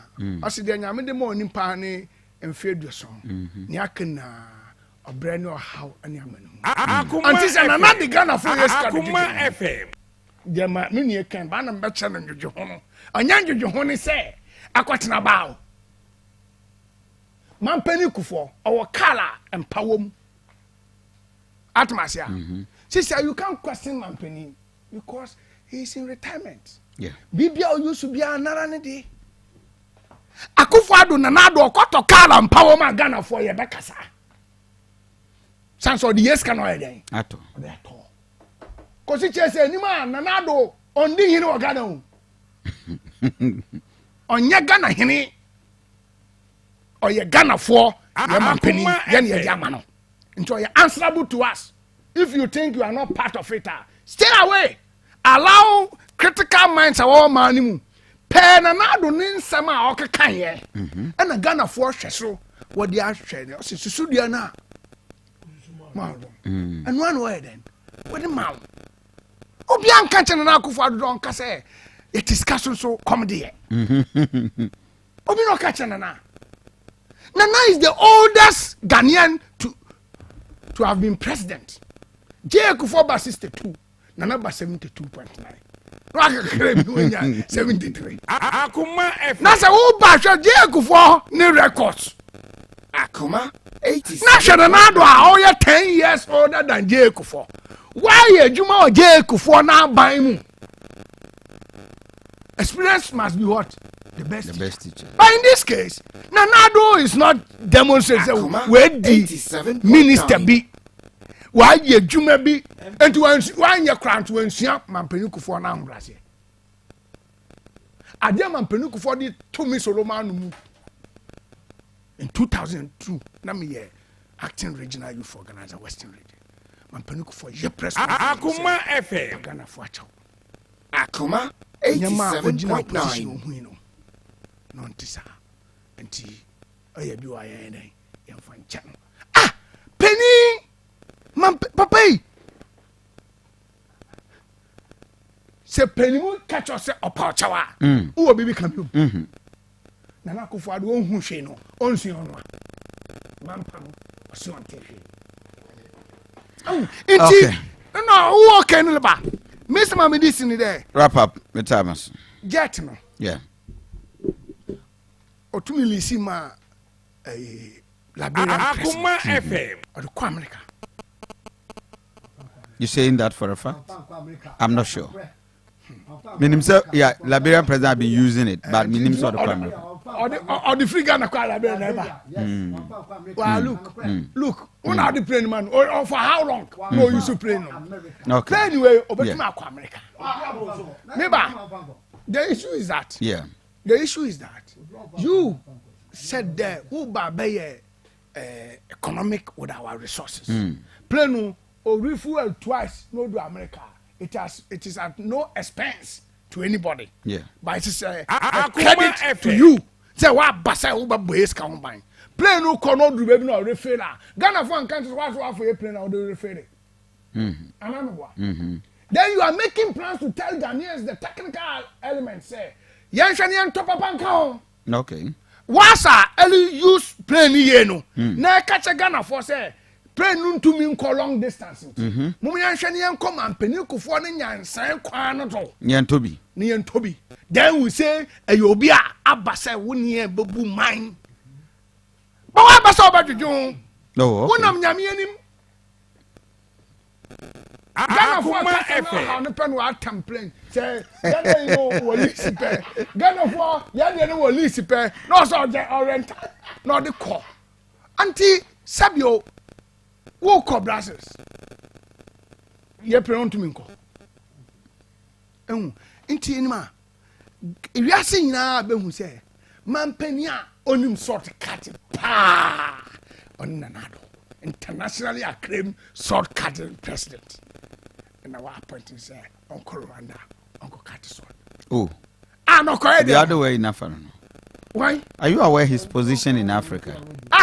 No, but are you aware his position? He is the chairman of the offended ECOWAS. I want to tell you, man. Now, this is African program here. And of course, he has to go and represent. Of course, he has to go there.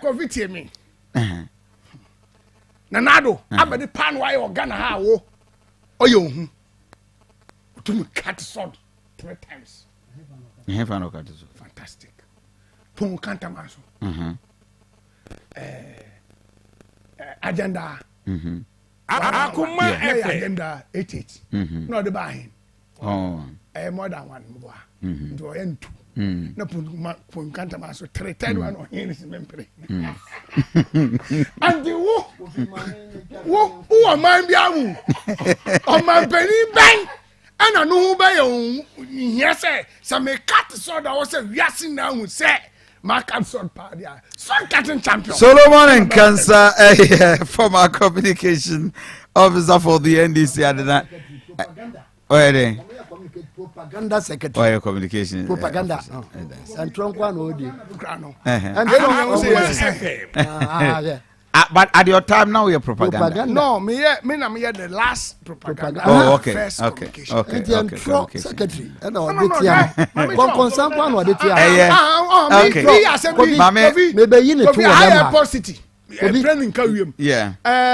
control for how me. I want to control. Propaganda is a purely religious atmosphere. But after World War II, the way I go best, then propaganda suffered a literature element. I don't know. But I don't know what kind is with the age of propaganda, persuasion, and American writer in a tray. One of my friends. But who read the? No, but it's good. The book when you read, you really enjoy. Fantastic. So who are a public relations student? Yes. And who exams are? Can propaganda and trunk one? No, not at all. You fail. I did communication. You fail. And I specialize in PR. Exams. Now go propaganda. I've told you it's a post 1944 element. You are right. Anyway, and a subject of discussion. But I tell you say, what joining here live on Unia TV, Mamemo Akwaba, Samson on our Facebook page, Akuma 87.9 FM, Monswa, more afire several other radio stations in Dunkwa on Ofe and B. Bono region and all our affiliate station and ope Mamemo Akwaba Emra Akuma 87.9 FM Kwesi Ade Odike Kwesi Maminti or a quick wrap up na fi Emra the discussion one of the major issues are ye didn't come out with yes we will deal with that Nanti Maminti very quick Kofi the American say a quick rebuttal na fi Emra bank setter clean up on Nana Kufuado Amemu no shoot on one Omote bank be a very construction bank. Kofi Asante. After clean up, they created construction bank. NIB recapitalization. Ebesine employ. ADB recapitalization. Ebesine employ. Woma be a construction bank egu. Edi development bank enamanie. Construction bank na Kufuado run the BA under their own watch bank now follow up it do for money be no ye do for no ne papa kwasi do bank no body be no ye Kofi and some bebre ha adwene wo Ghana me dem aka and I am de say MPP for mabunu asori say niam nkoyie ah mama 2 weeks ultimatum me me odike me nka ho ah yewura banuma start sorry now me tie yewura tamaklo also sorry afa pipi be for start sorry because o ma yen ha me nkofobia hajaki party no ama o mo di money ma MPP me mo MPP di money da o MPP for nye money bia baba no there must be a thin line between the party and the government. Now, Sabina party for you show say, indeed, Omo party no, this government is gradually taxing the party into opposition. You know what Sabina says about Toa? Obiaya says, I clear like crystal clear. Say MPP for woman in ye and Yama Koso Abani Muno. So when this is established, a Buama Yena yet me a solid judge or manisio. But see, Baby, you did divided front. a yenyanim se yekɔ pompia yɛtɔ petrol aboden yɛkɔ tomato a yɛtɔ na aboden planning for food and job jenebo ni nyina anya yie warehouse so sisi bibia nam and they have come to terms on the same page with me akwasa de odike, and I'm very happy say na mabu na sorry bantama fo nyame nhyira mo idea. This is our party, outdoor party. This is the way you should behave. So what about the party na opposition? Mo bre as our party about power. It's a few people. A taxi party into opposition, and I'm one of you, and I'm on papa, and I'm urging Obasanjo for Swayebi. I'm urging each and every. Obasanjo was about unemployment demonstration. Oh my goodness! Now unemployment, a graduate to unemployment, everyone at the campaign. Graduate to unemployment, everyone at the campaign. Now, say Obasanjo and your fair share. That's another woman come on to ma. And yeah, I'm papa no. This is what we call participatory democracy. Yatuaba had the jar the Pama. Asante region. Mon sorry. Namunyina. Namun fighting. Namun leverage votes. Amadema Nanakufu Abano for development. At the end of a pay can I wrong. Osaf Mafu. Why? Osaf Mafu. Osaf Mafu. I don't see anything wrong with your kind. Because you're my agenda. How much they buy? So the demonstration Bantamama Bunien is in respect to the Osaf Mafu comment. And you exactly what they say. Matam Bienoni or MPs. Echa Asante man. Yewo MPs makuma kwa Asante memu dia 947. Ye di MPs ni nyina ho yawo. Asante region. MPs ye di mo ho yawo. MPs ni enu pe sore e wo parliament omu free voter region. And wo mo say wo mo ho no tidal waves boba ho. Ye ma wo mu sika $10 million. Nipa 2. Am wo mo de koye nsraban e wa no. Ne ba ne sei. Ye no an sei na amne.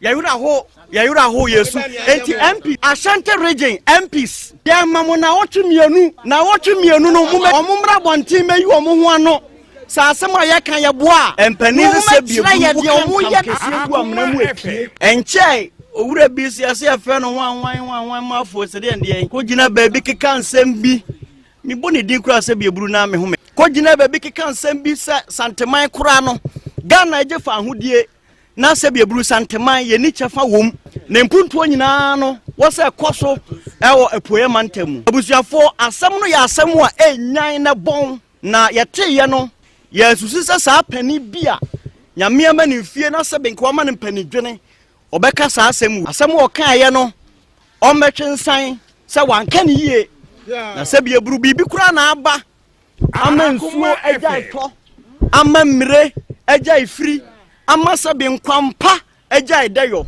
wotwe aboa twe eja nka se ne ho ase enko begina ko twa mansa nko antato ne pa na aboa ko twa mansa kura wa prakete no na basa esose ne wotwe mu a asem ne ebususem ya bantema mebu ahia kuma na aka ye kra ye tenase ntena eti ne nawukudei ye hia na asem wo kan ye no ne ma ye hu se ane ebre bi na nado ba santememu befa yewura we boni dia na mama mu so te kokko so santeman be makukuru pagya force ne mema mpimudu kwa boankra say ye inland port mampendera akofo na hya ase oba ye wo so obeto aso befa yewura ote kokko so de ne koye say wo de so kobofo am ye adwuma abusuafo sa boankra inland port efiri say yewura santehene na nado koye no yehunu hwibio eno ne ma yehunu say ene ye na o mampani futufo osafo ma for tu mampani fo say boankra no ma wonye frise se bieburu sante mine sante fo ne Asante region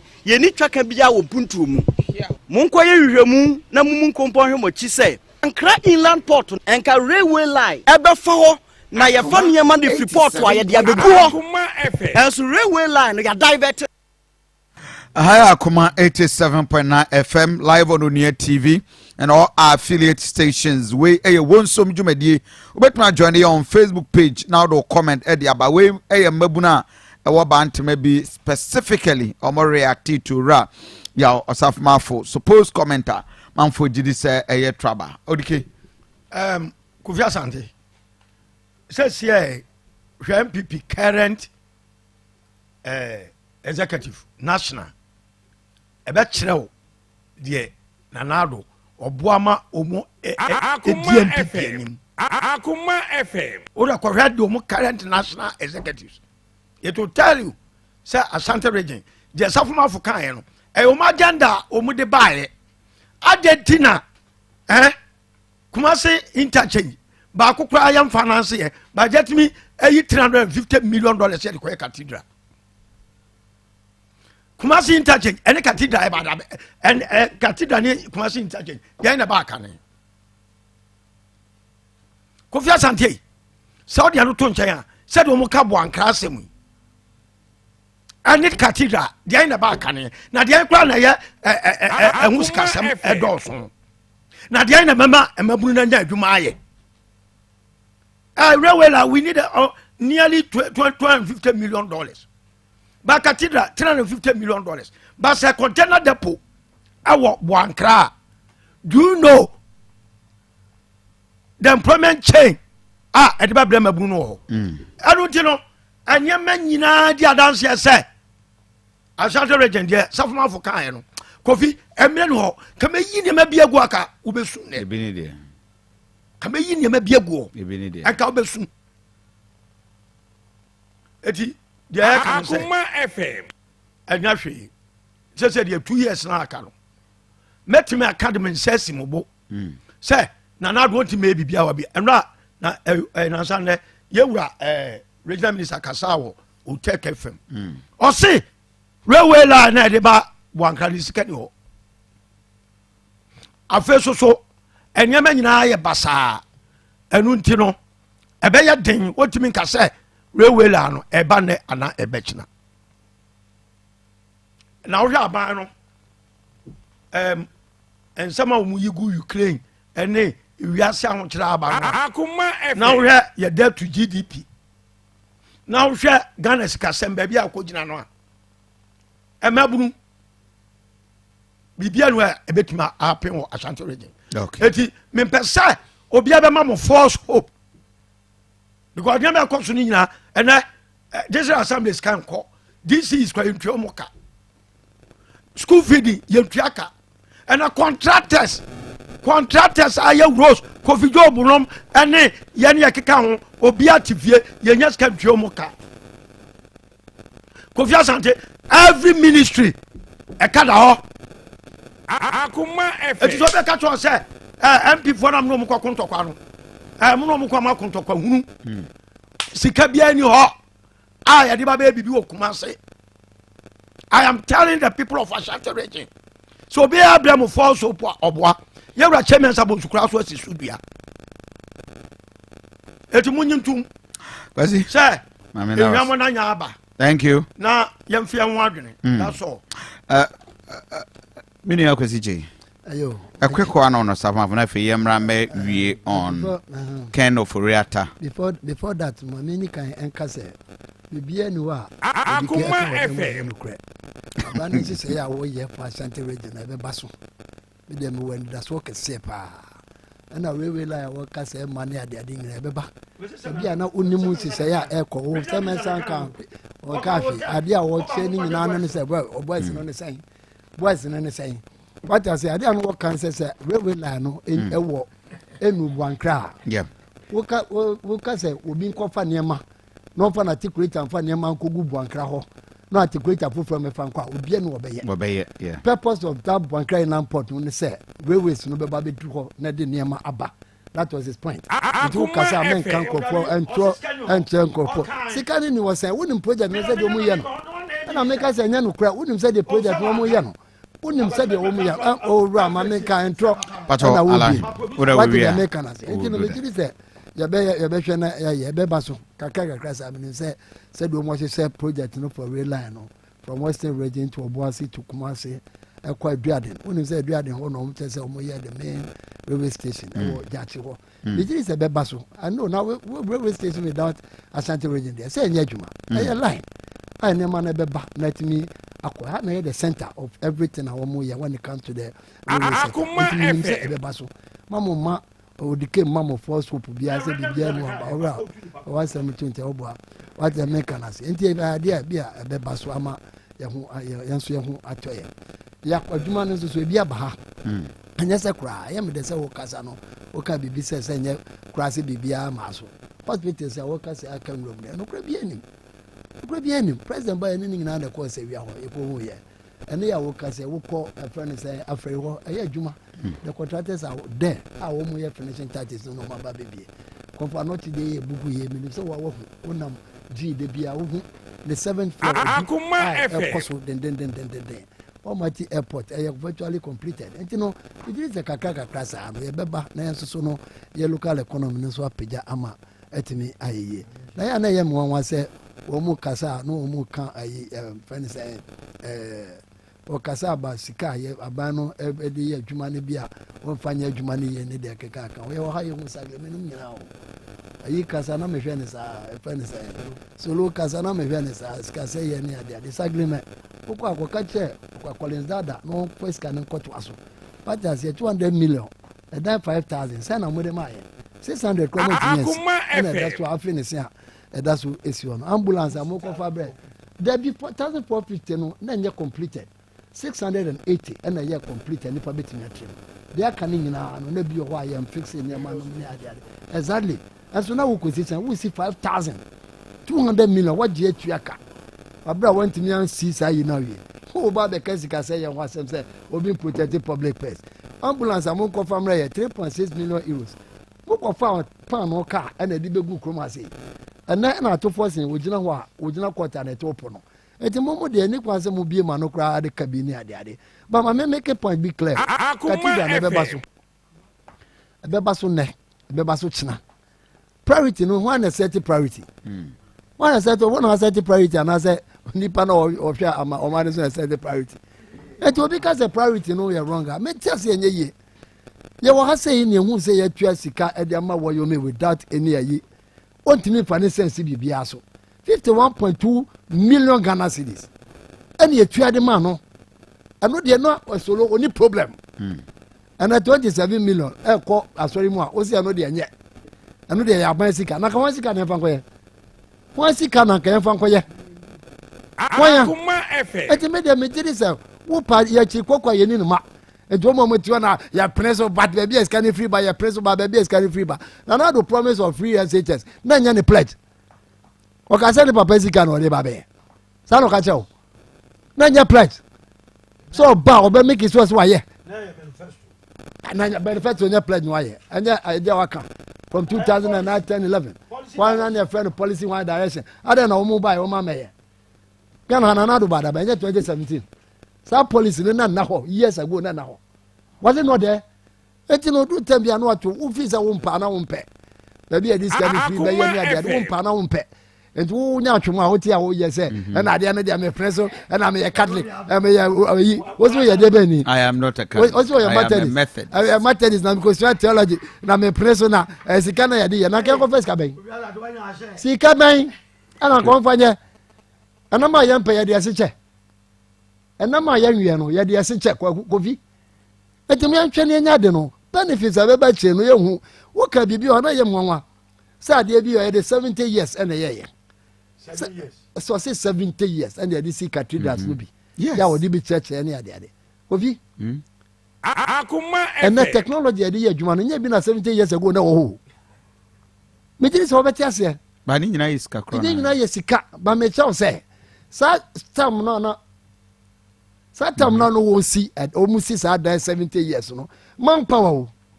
Yeah, the woman on a train blocks the cost rule near swap concrete near the day. And then, who machine be a while, over to me, dear, 1,000 blocks per minute. And what is here, would you see dying? And the technology at this done, if you walk around one, you pay your own, so they see what I say, no way for the other above free. They see. And the technology bet me a see, dear, yeah, none can maybe a tremono, 20 years. Or bet me the 1 month a year. I'm a net in a year.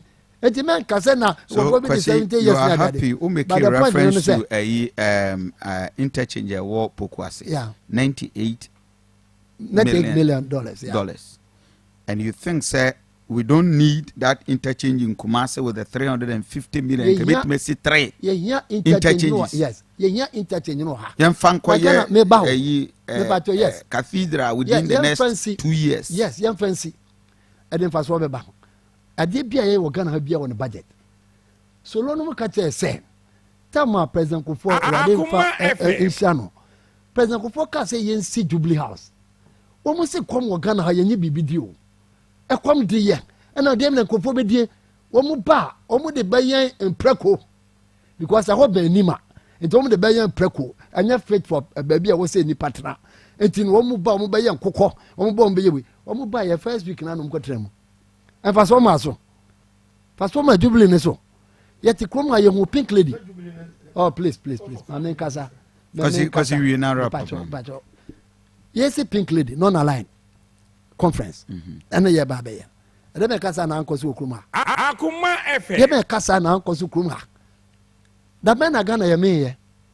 And I come dear, and this guy be away, no wasn't this can you win, wasn't Kofi 2 was what Katem said, ne. Cathedral, ye jai. Ghana problem in us. Is that what you're telling us? Yes, Cathedral, no. Can use that huge money for something and America, what is there something else? What is there something else? And for so be a maso and for my National Theatre. I hear Ghana Hananeti. As a concert, I go in TV, Scabi, I do see and activities cost as we speak today. And when you share your money, you train the value at the baby, then fast with the I don't know, sound at the Mamma. I'm yet to me. Mamma was yes, every time now, so and now watching if you are da, Memeda, Kwesiada, the biggest event ever so Kumasi, the Big Six. Sa a premiere of a movie, Nyamieni, one Kasa, when Ibeje F. Na Royal View Cinema any Akoma 87.9 FM na Kabuma ye did the Big Six the everywhere the biggest artists any movie actors actress ahodo my Ghana mu any account mabo Emilia Brobe Ajita Annan Rosalind any ahofe Patrice Steven Atanga don I do him say Don Little any wo mo aka nyina na movie stars ye nyina eba nyame had won the first 2nd and 3rd of July. SG Mall Top High Kumasi 6 p.m. and 8:30 p.m. each day. Rate no 40 Ghana cedis for single and 60 Ghana cedis for double. Wabadia Najo ticket Oba Akuma FM yen premise Kumasi mo Asante region na on Sabitimi Akabi yene Kumasi mo na direct opposite.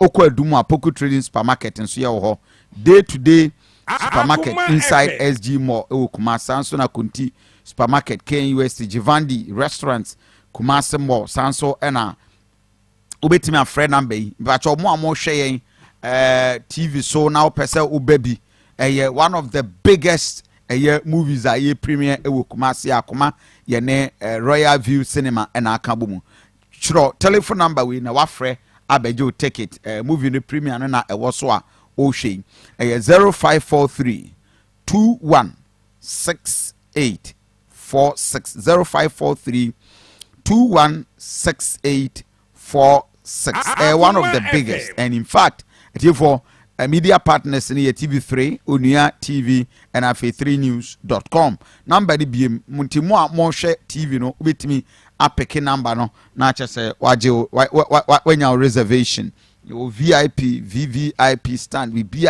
one kasa will enjoy on Sabeka Kwazi Nyami Adma we should be going.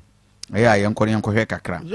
Mema take it. Now what next sisters did me to sister cities won't mean to take it and Toby grandfather 1.5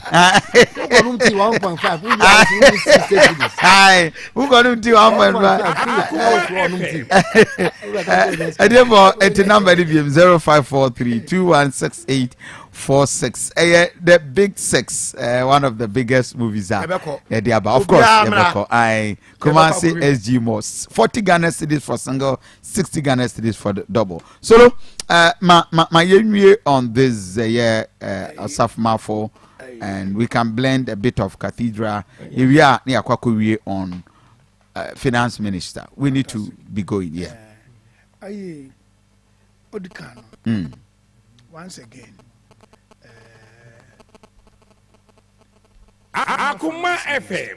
Former finance minister, which of them? Nana Yasafuma. Okay. Former education and sports. Youth and sports minister. Yeah. Former bank for housing and construction. Managing director. Aogo Bank. Oh, really? Yeah. Yes. He led the bank to liquidation. The bank got liquidated under him. And you see, Minister Okope loan free salon. Akuma FM. Akuma FM. Yes. Minister, I have 17 matter. Maybe I was some mechanism. Because Bible says, man, know thyself. And I'm one. Only power. You want Nimpa be wa. A comba near piano go finish my. Atem the ba, you the aye piano.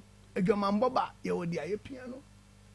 When you na, where when you mean him. Yamino use something. Or use way or use way. But sa use use or self free. Why do you say that? Sanam panka wa pamono. Cause I some now can you know. Penint na feel myself one for.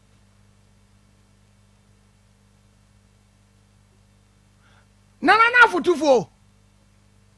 Senior minister na sisi away ministerial title na for. No abe what? Advisor. Yes. Senior government advisor. Hey.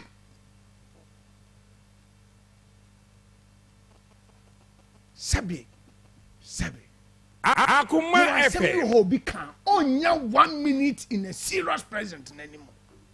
You think so? I tell you, that statement he made is a serious volcanic statement. Hey, Solo, what in the party for an ekasa? Nango no one ankasa. Tie, I want a meeting no woman. No person catch him say no kasa chire achim fon koton. No, party is not about ethnic group. Sure. Ethnocentrism no woman no kra no. Anu ya sam foforo. Obia why ye man Akuma FM. A demand ni ma ko baby o. Atmasia. When I know your education minister and a teacher for course strike, send my small catch a teacher for one poor baby in tra, or near so phone or near retired on one bear. So it's up pay. Oh, to Nanaku for the four pyramid. Oh la la, but them. Now what's on Ankasa? Nasra Humana Catabono. And the MPP be a party I want to offer. And can another one for South Marfo as an advisor. You understand? Inti Asante mai mbabunu bia ohawa wa kire waje. Akuma FM. Which waje with vote 87.9. Yes.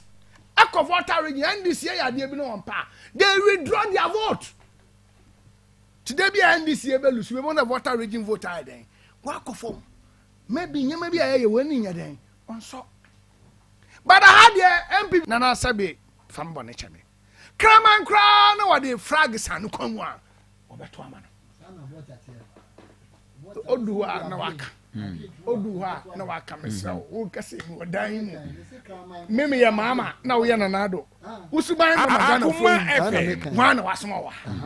I'm not make a your own way. What a region. Auntie, and you are no nebusian for our team. Patia. They be all about them all day. Asante mindful where your demonstration and a partner. Jacob for Abreso. Where demonstration and son away as a interchange and son away either. Oba. Asante mind or tuned in there. A fee. Atmosphere. The same thing. And a Muslim buy.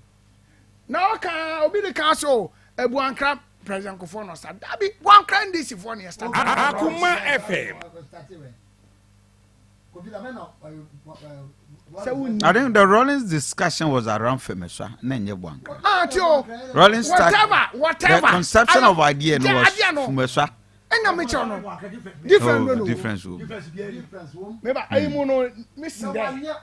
Awon one would do na din to. What you expect? Anti me mama how. Two. Asema me kan. Airport oyen to aso. Say bye. No being starting Kumasi Airport as international. And sika wona ho dey. Sika wona ho dey.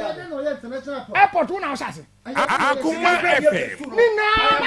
Cheche Anya no question. Na me o. Adana na na go le. Na me o. Odike me pacho. Sisi Adapa. Sisi Adapa. Oh. Sisi Adapa be kasa. I was there. Listen na me o. Odike to boss. Oh, Kilolegi. Sisi Adapa. Allow solo. Kumasi for me sound. Allow solo. Allow solo. Solo mami too. I will marry you. My commission and ya troll. Who can say na me troll ha? And I want to talk from now. Minimum dear course. Okay. What buying a kejeti a young complete uncle? One makejeti and yejuma. Now completely. She said, I'm no case kejeti a wait light more. Kejeti a wait light more. Another one. The rate at which Wally Airport is the pressure from the King of Asante. Because the King of Asante no only the NDC for that international airport. Because all to come from America also belong the new Chrome. You understand? Until that project no Akuma FM. Our more pressure. Asante no scan now. Until we to international. But Ubaba hospitals baby why someone transfer to the auto airport Kofi master don't do that. I don't because like he allow him we submission Uria kwesi Uria Parliament na wan kasa na obey Uria aba solo maminti MPP foi enyama bebre wa santimem ha. This is land of rich mineral endowment, agriculture, tourism, everything. Abadi na mayo Asante memu ha. Akuma FM. Center of Ghana in terms of commercial, in terms of political. Abadi na ya ma Asante man. And you know obi sorry no sense of the enchini the be twa Asante fu anim. Say wow look history. Aba man penny and aba hini eno na me colonial independence nti o say wo twa nesu Ghana abo henia say o say ade ma pempe ofri hin Asante man o di hin wa hin Asante kingdom akwada isi region kan me nkabio Akuma FM. But Kofi tie masema America cho Asante mamu ha won kasa no waje sa enim kana safmafo o kan wanim yes lam ka to an kan bod won kasa no waje sa de wo ya bia to e ho so won fanye won kasa no waje sisi a wako presidential contest Asante regional chairman betna wo sudu ha ebe won asem obeka makosi chain betna ha Akuma FM. What are Judas? So thank you. And thank you very much. For the parliament with all the forces compare the finance minister Ora Kendo Furiata say Omra na umbibu akonta enchira omai Ghana the recent COVID-19 or how a bias the discano a as a matter of fact, Edu baby, he took the Speaker of Parliament. Our threat is the echo sono so ama no ama berenda counter. Enya dia odi bibia ba mrashibidwemu a onbeye dia ma no. And into the finance minister on June 23rd, echo mrashibidwem awode ne nsem kotudwa. In summary, near Echren say, oh my Ghana, yenya scar from several other sources. Our Kabuma, we had about 19.5 billion, 0.3 billion yen sakaye from the COVID proceeding in the year 2020. And of course, we spent about 12 billion.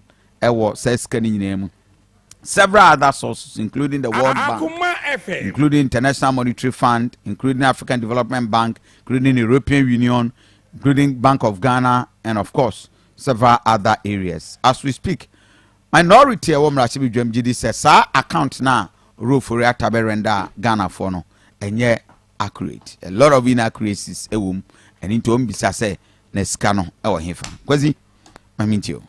Yo, Quasi ade Udike. Yo, Kofi me that say. Quasi Yako 3 Mami, this is the last say. Quasi you choose not to comment on Asama, which I respect you for that. I can't sort the court parliament in Korean. Akuma Efe. But I never be oha. Ama ade di pefe say. Abano, Woma Akrano, Omuni one common mouthpiece. Ah, mo de kasa kire Ghana for. Okay. Nana do sona.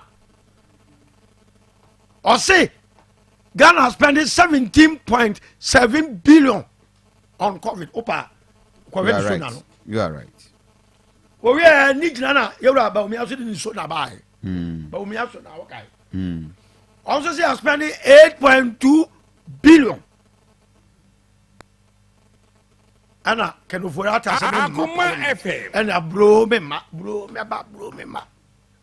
Finally, what I was say. 12 point something billion. There were 3 figures. To say the election, no figures require no.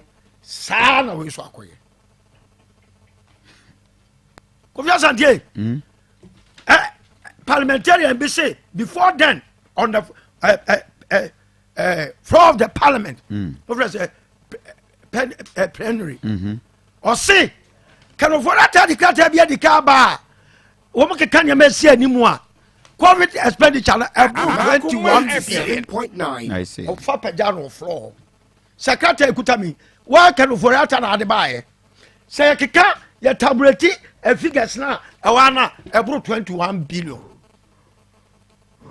That's so, make a comment, media boom. Sika, ye COVID are clue, 25.5 billion. Oh dear. Me make calculation. I see. Kofi. In what capacity? Menyagana you are right. Sika no nyame anye sika. Ye ne sika. Kofi, COVID fund. Aye me ana me board the dam mo petit. If you may recall. Sure. Ebla not that's part no person mu twetwe sika boa no. And I'm say aban ada na won creative founder ye de baji sika akwa yare no. Na ye wura asumdwe hene Atames ebra ayi Haiti atorenche bi si ono okay ti fan wa ma amanfo donate ye enti se yare aba twentwe na ase aye de me kura me de sa advocacy ni bae no ye creative fund ya momidi wo Kofi Asante akuma okay health minister o see sa COVID test na yaya no airport no me minister contract na de my minimum we near task force be wo Jubilee House ana ya constitute wo ma omote airport odi said man na me health minister minimum we Kofi Asante be de ba nwa say health minister yaba word contract no about public abaka say me minimum we Kofi Asante what they are not to nchen Kuma FM World Bank country director or say about way sika sama odi ni Ghana for die no emu na ho World Bank country director COVID is canon be tell so e declare it took World Bank country director to come and say sika na ba na declare Ghana for no e bro sa Kofi okay MPP Northern Regional first vice or say sikana na ya COVID sikana de ba say yemfa nwura ne party activities you know me ya mami 50,000 as first vice ana as MP sama me 50,000 PC eti 100,000 ɛna ɔkeka deɛ kɔdi executives no hɔ owie ɛna ɔka deɛ ɔmomfa nkɔma amanfoɔ general public sɛ sika ni nyinaa akɔ covid school yɛde yɛ party adwuma because yɛ na wrap up Kofi Asante parliament sɛ ɔmu wiwem kuroma yɛwie sika bia mu ma sika no yɛmɛka ma yɛnsa nka da public accounts committee yɛsɛ sika afa aban ne mpanifoɔ nsa ntam 12 billion yɛnyɛ obi ahwee ɛdi Ghana constitution wei mɛsɛ Ghanafoɔ mo nyinaa mo ne me mɛ adwene sɛ yɛ constitution ne ma president bia ɔbɛbɛ bia ɔfɔ ɔma ne no mu ɛde yɛ deɛ ɔpɛ yɛnkyi obiaa wei wɔ ha meba mɛkyɛw moma yɛnka mmom mo a momɔ fam a motie mi sɛ constitution wei yɛnsesɛm ne anye tumi a de ma president na ɛboro so no a meka kyerɛ mo MP foɔ no ɔmu kɔ parliament ɔmu kɔ akɔyɛ ɔmu party adwuma sɛdeɛ bantomafoɔ complain sɛ Asante region MPs ne mmoa no ɛnyɛ mo nti na ɔmu the constituents they are there ɔmu yɛ the beck and call of the president and their parochial interest ɛti sɛ yɛnsesa constitution wei mu a meyɛmfa tumi no ma yɛ ne ɛwɔ fam no ne yɛtumi ahodoɔ mu accountable MPP ne NDC ɔma tɛsi constitution ahunu sɛ ɛntokura ɛdeda mu no wofɔm government a wafɔma ne no mu Ghana constitution wei deɛ ɛkɔ yɛkyi constitution wei mu hyehyɛ nyinaa no pointing towards a progressive direction sɛ yɛnsesɛm a yɛkɔfa pop don paul koraa bɛtena Ghana akonnwa so a biribia yɛhu yɛ a yɛnyɛ happy saa nneɛma no ɛbɛba ɛti momoa ma yɛnsakuntabu a yɛma kadofori ata sɛ ɔmɛbuo ɛna yɛnyinie nadeandeɛ no yɛnyini ba yɛne tumi bia yɛde bɛyɛ. Thank you very much. Kwasi Chei Mamintio. Yeah, medasi. Because you have 5 minutes. That means so. Go via Sanado, and Trona, your friend is a salute them as a woody. Central Market Project, no. About we buy another FM. Ubekaya, Okuma, and a nephew can see na dan kɛseɛ bi si mfimfini hɔ na ɛhɔ ne electrical area ɛhɔ na ɔmode ɔmo nneɛma nyinaa si wobɛka yɛkɔ ho court ne adeade akɔka moama hene ɛna gyina mu ɛkɔka yɛ a ɔmo bɛbubu hɔ ansa na ɔmode saa electrical area no installation ɛkɔ ɛti na ɛnyɛ completed wonim a yɛka kyerɛ for them ɛna ɛtɔ so bio sika wɔnde yɛ Kumasi International Airport ɛnokorɛ sɛ na wo no ahyɛ aseɛ sɛ ɔmo bɛyɛ airport no ɔmo kɔfa $29 million bi back home ha so ɔmo ba bɛyɛ international airport ɔmo ba bɛyɛ runway baabi a train ne fa so no ɛna ɔmo bɛto aso ɔmo anyɛ bibia yɛ international airport ɛda na esi wɔ no noa na esi hɔ ɔmo anyɛ bibia wɔ ho ɛna ɔmo de $29 million ne ba yɛ bɛyɛ yɛ second phase no sika na yɛ involved no yɛ 66.35 million euros na sɛ sika wɔ ho nhyehyɛ yɛ no na nsi deɛ di kan no ne sɛ abere bia na wobɛkɔ for loan na nasɛ wobɛkɔ akɔ giska no wobɛyɛ ho nhyehyɛeɛ na ma woyɛ ho nhyehyɛeɛ no wie a ɛwɔ sɛ nneɛma bi wɔ hɔ a woyɛ te sɛ deɛ wokɔpɛ bosia wɔ bank na wɔkɔ ne bank na kasa na bank na ka kyerɛ sɛ ɛwɔ sɛ wode dan ba wopɛ garanta wopɛ wopɛ ne nyinaa ne ɛnyɛ nti aban wei na baayɛ yɛ a wɔkɔyɛ saa nhyehyɛeɛ no nyinaa kɔsi sɛ on the 6th of June 2018 na nado baayɛ a wɔbɛbɛka te sɔn ɛwɔ ha nti na arrangement ne nyinaa nwie mahama baha ebedi ntoro kyerɛ yɛ sɛ ɔba bɛka te sɔd na ɔba bɛka te yɛ no ɔbɛka te sɔd no on the 5th of December 2016 ne ato a bɛhwie ama na hu sɛ wawe ɛna ɔbɛka te sɔd no 5th of December 2016 wabra na handover no a yɛbɛ handover no yɛ dabɛn na yɛ 7th of January 2017 so mahama baha on the 6th on the 5th of December 2016 yet about 2016 date be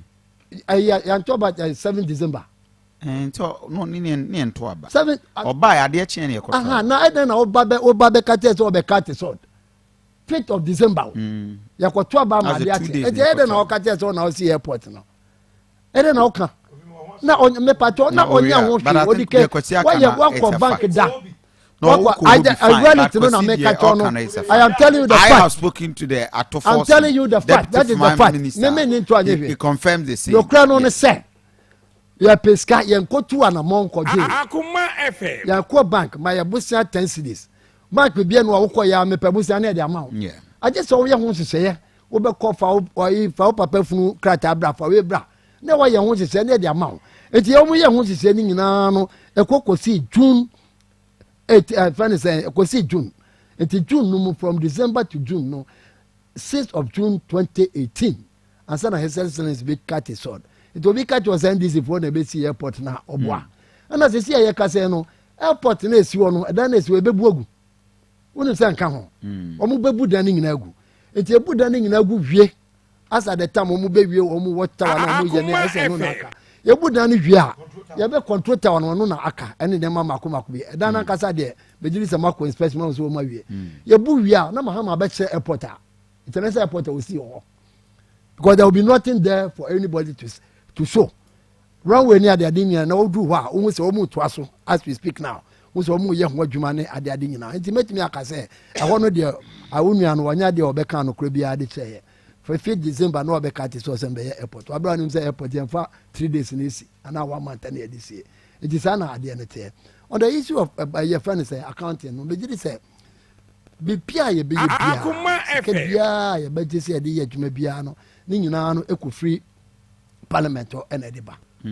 And a parliament is only a public accounts committee ho. Yeah, you see kasem nyina no ekom. E do betwe mo a free time COVID near the adiba ye no. Every budget bia wo mu ye no no mu kire appropriations no. Sika wo mu dia kom sika wo ma use no near the ade. Ah ni nyina no so no ekọ into the friend say budget no mo. It will be because who say or the criteria be about when it comes to budget now. Then if a chrono be a 1% no crane or catch Ghana for Yenim says he can Akuma FM. Open you more. Our table so.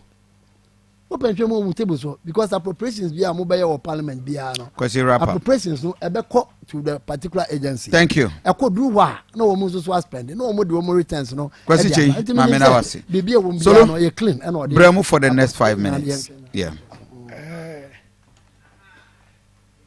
Odikano. Samba mampeni nanado onye Ghana hino anti kenofurata onye Ghana Akuma FM no idea this year nyabone send them anti sabe untumi mba kumasi a na un emfa ho mba tutu kumasi Asante mind this year yen kana sempo badwom because one nanom na wakonje man no de to kana of latale bu nu suba na mo saf ma fole patre no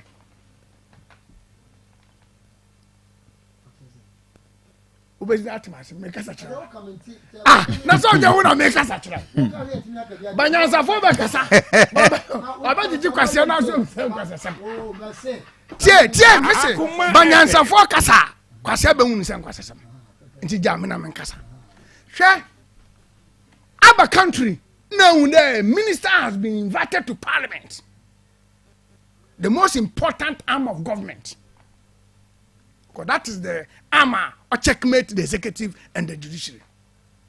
No semenko. Okay, so unko.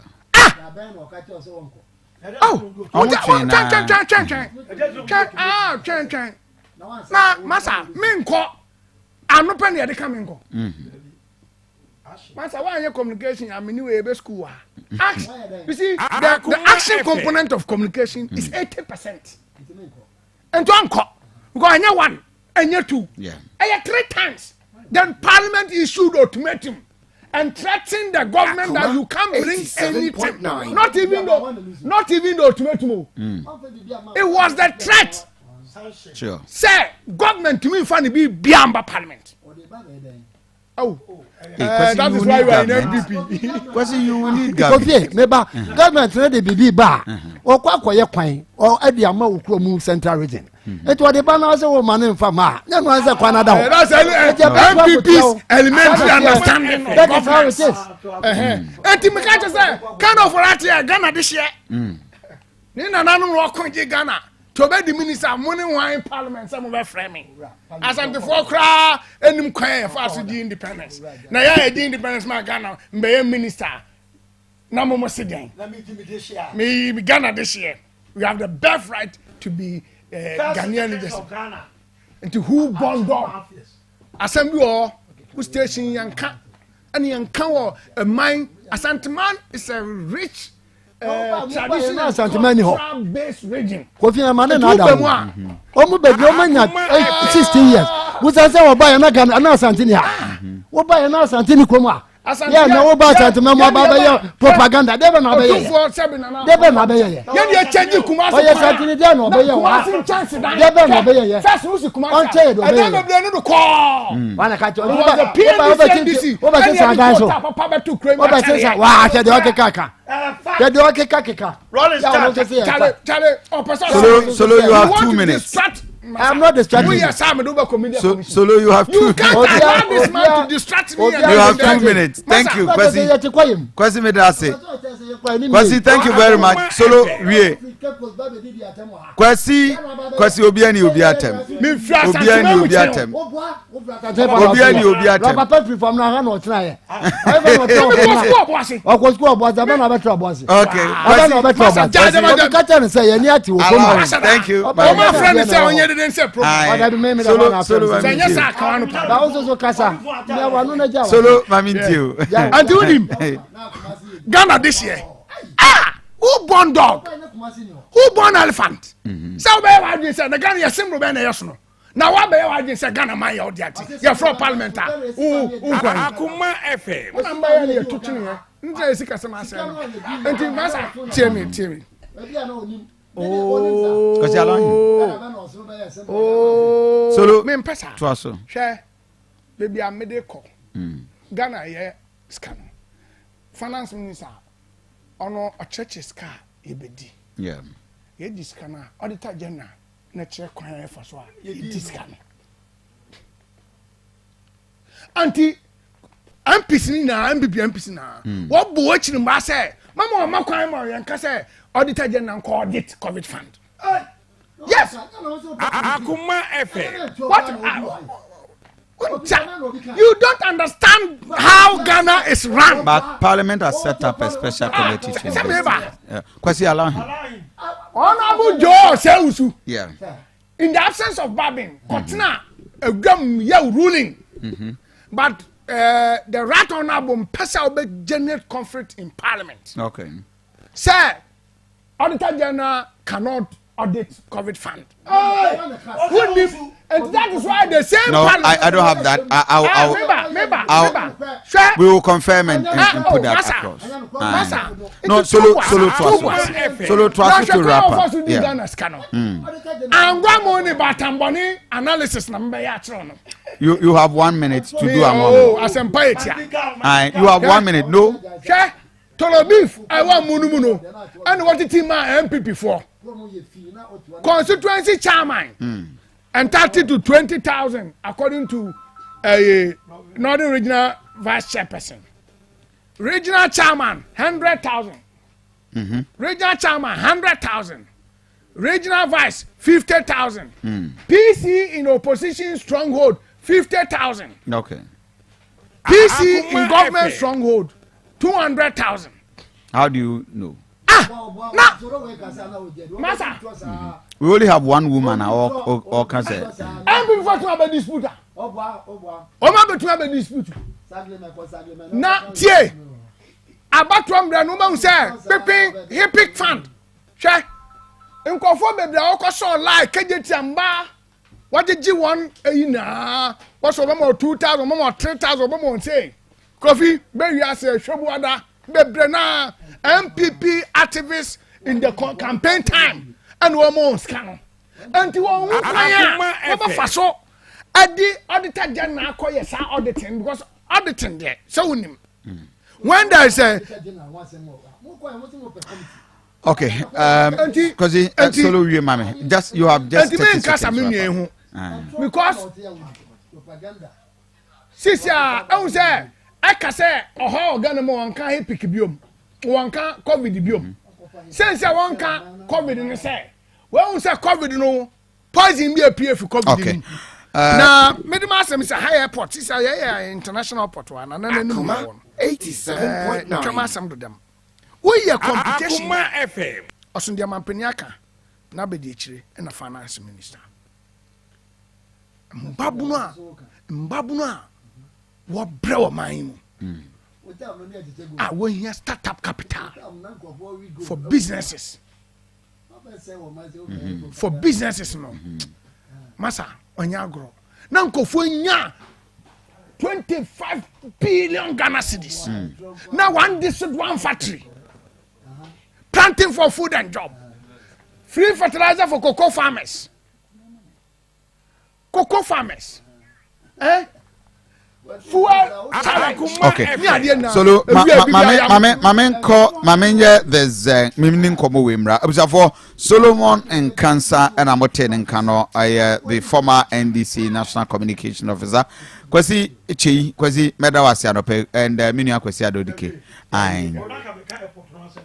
Any train 1 minute. My minute, Dr. Nwe. Solo Anope, we are more than grateful. My minute, thank you very much.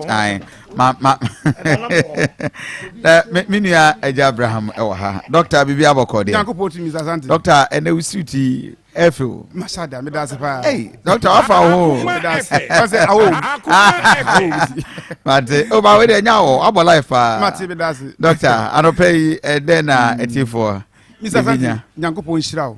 Any Unia ETF ahefo any Akoma FM tifu nyina ye frame Eja Abraham anopa de economy sa hyase ye enam yare infection ye ade a ekum sabi Ghana for ye mrante ene ye maba wa yi Ghana for ekun ye papa na Mr. Asante de o nyina ne se enam yare no enye se sabi ya doctor for no muhunu yo o mahunu na aduro bi wo ho na sa o de mandi pa na mwa ne huna afide na mwa na soro o de mo a entumi o mu biem nuna na doctor for the side enam yare ne mpane ne say emwa na hunu o masoro enti o de mankrofo na emfa biem na we nyina hu Nyankopon ne yansem ne say wo de adom ne ma obi a eduru be bia otimi je na osade ama obi ena Nyankopon age sa adom na wo de ama me na wa kyem ha ba bi eni no bra bi ne makabo mu na me se obi o enam yare se wonya enam yare na ne bema mu hyehye no anase okotorati nso firi ne bema mu ba anase wo Johnson tentem anase ensa bia begu ne bema no Mr. Asante mesimi de donoma na eye ne nan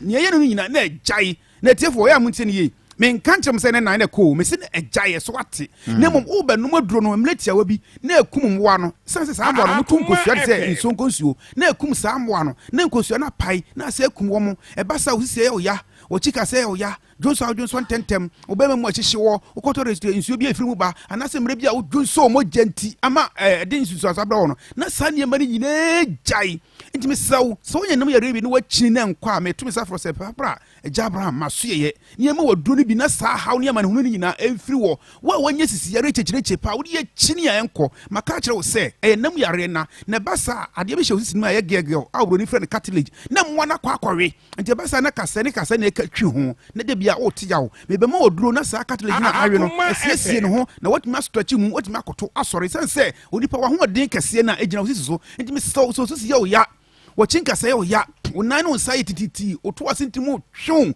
wudjao wudi ya china ne nkwa fabra Eja Abraham asuye madinka achire mu ase samway omuti bidia no mawura oyam enti ube kofo fro no early stage no doctor for no be check wono ombeka achire se wonya typhoid tu be se ebe ma typhoid no sa afide ne mo ni didi na ba oyam na ba obo ano obo se obekọ biom no ase ebe ya endoscopy ebe ko yesi ulcer samwa akora ya o na o promote mo no tam no na wa yesi se bi abo bi o sha be mo ya akokoro no se wanyini wafu atabai o ya asomrodwe ntinidi na na typhoid na sa abeya ulcer enti ese wonu adura no odin na etmekum samwai na ekum kuro no na esiesie onipadua na basa wo yemodwa wo obo no hyehye wo bi ejai waposo ye na ejai sa dure na tumfo Nyankopɔ de ama me ntimi so nya nam yare bi na de akiri na nkwa age number yi na tu anamo ne bra number ne 0242 76 48 35 0242 76 48 35 35 and our WhatsApp is 0549 0549 10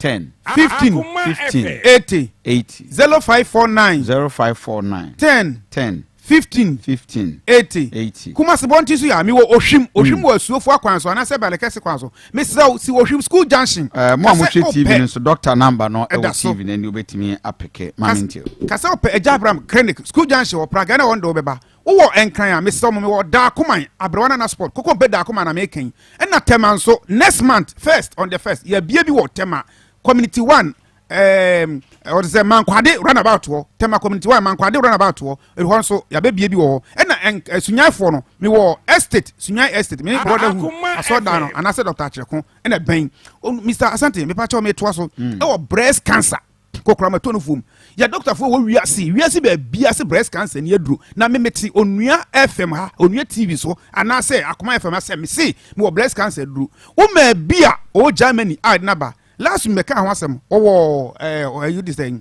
take kwai so ya nsu ya me ref meka kuro no so aso ho na woman wo ye ni free Germany na bre me ni nofo no aye din na ho agu nsa atwekọ doctor say obetwa wa brochire na o te me nka che say nebusuafo ni di nkomo be 2 weeks omo di maame ne ba me se bosomi mienu ene de atwe maame no say ni nofo na twa ba Mr. Asante ho ye fe kora kire ba ko na yare ni mu no ni mu ene ya na chinka say ne ya te se ho be bie tu no sa a doctor for yi dada ye bi mu dada ye ntimi so hwe o tie me onua ba bi anya breast cancer dwada ne nufum na ye den wakomo panie bi afira chemotherapy ni bi amansa bi ni tiri nyina epurugu se kokko egu njirani a akatia sisu no ama ne moyere nyina hye ye tum tese ne kala na change on tumi nya hwe wo wu he wo de ye fa ne bra enchia da so nyankopɔ tu mesi mi ni tro da because adom nyankopɔ de adom bi ma na se utwa ho tro ate se wo de meka Mr. Chei wo hands meka te se Ghana economy Mr. Ayikan or is vice president so utwa etra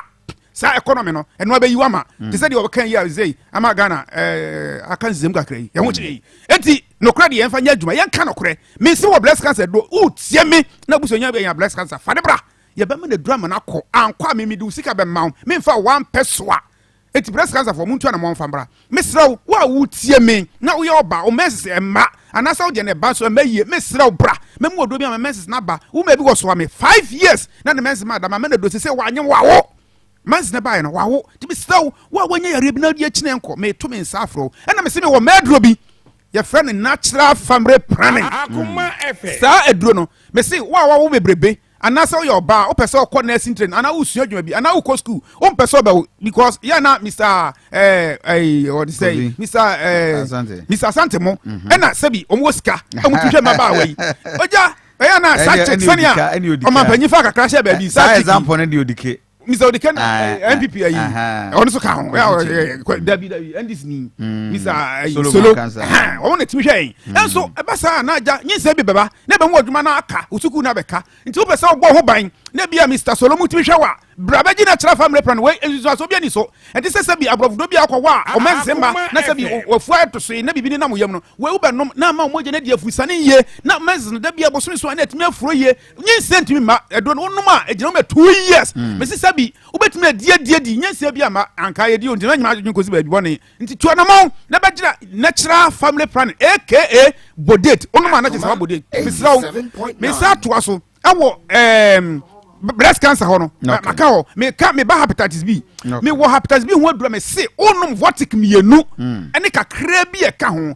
enti wo ba me se ko check faloport bra me de do no ma na de me de ma no onu wie a me se sa ko check obeko ni nhyiran kenya me na ni nyina afim enti mu a manya hepatitis B na mu de akine enkro no mo mfa mbra me se mo saje number ni biem number ni ye 0242 76 48 35 0242 76 48 35 and our WhatsApp no 0549 10 15 80 TV phone dey eguso Mr. Asante Mr. me won kuya drobi on Mr. enkwe na ye hania ya na brofo bae no da bia e ka me se no mo ntimi ka emu ahanyan no e no mo emu firi no de HB so e de nya din hania na emfantifo fro no enkodo o te sound na e ba wo yam a esu no e ye kroro no ye fe na enkodo asantefo si adni so kwi ye fe na enkwi ɛna obroni si henia no wontumi kan mu no odi echine bɛhyɛ wo no nya din henia na bɛhyɛ wo yɛ mu a woda ne kɔ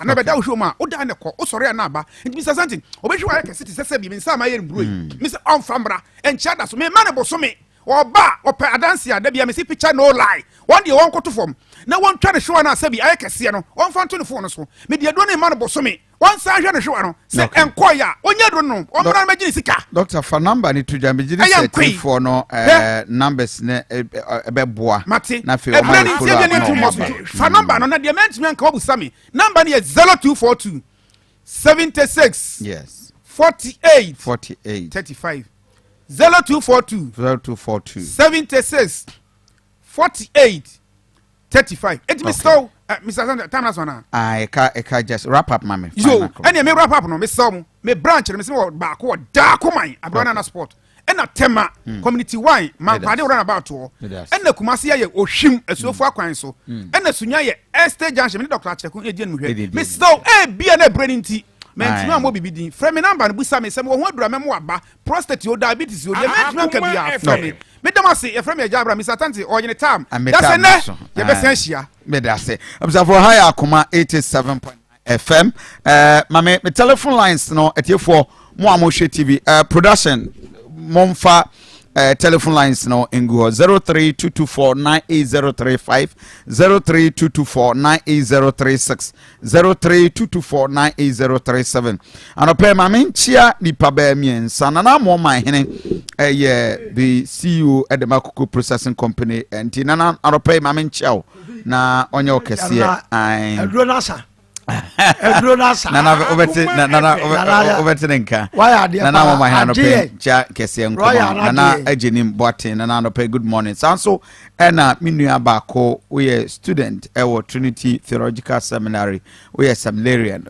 see we attachment ewo nkran mi ankasa nana yefro nana ajenim boate nana asofo ajenim boate no pe ncha kese enkomaw and obi biara odu afide no ato akoma 87.9 FM Bishop Kokusu the Kumase Diocesan Bishop of the Methodist Church Ghana Papa anope ncha kese enkomasanso and I'm a subtenant minister for Guakwa Circuit of the Methodist Church Ghana very reverend Sambo Bwedwa Yeboafo Papa anope also good morning kwasi your time na so my announce your tie for na ye be pick and callers na fe we'll wrap up with just yes birthday my announce phone lines 03224 98035 03224 98036 98037 and 0243 114497 in the next 2 minutes mo amoshe yen near TV will be off into telephone lines no now wafre e studio radio there were just 5 minutes to wrap up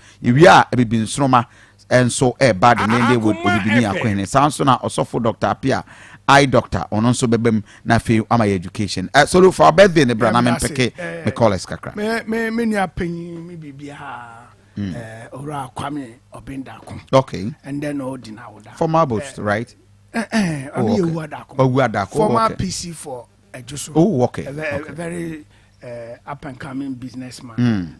Or a solid man or any pa. And you know coming, I mean, Kauna or Mount Canton for Nancy CA. Matiso. Go for you.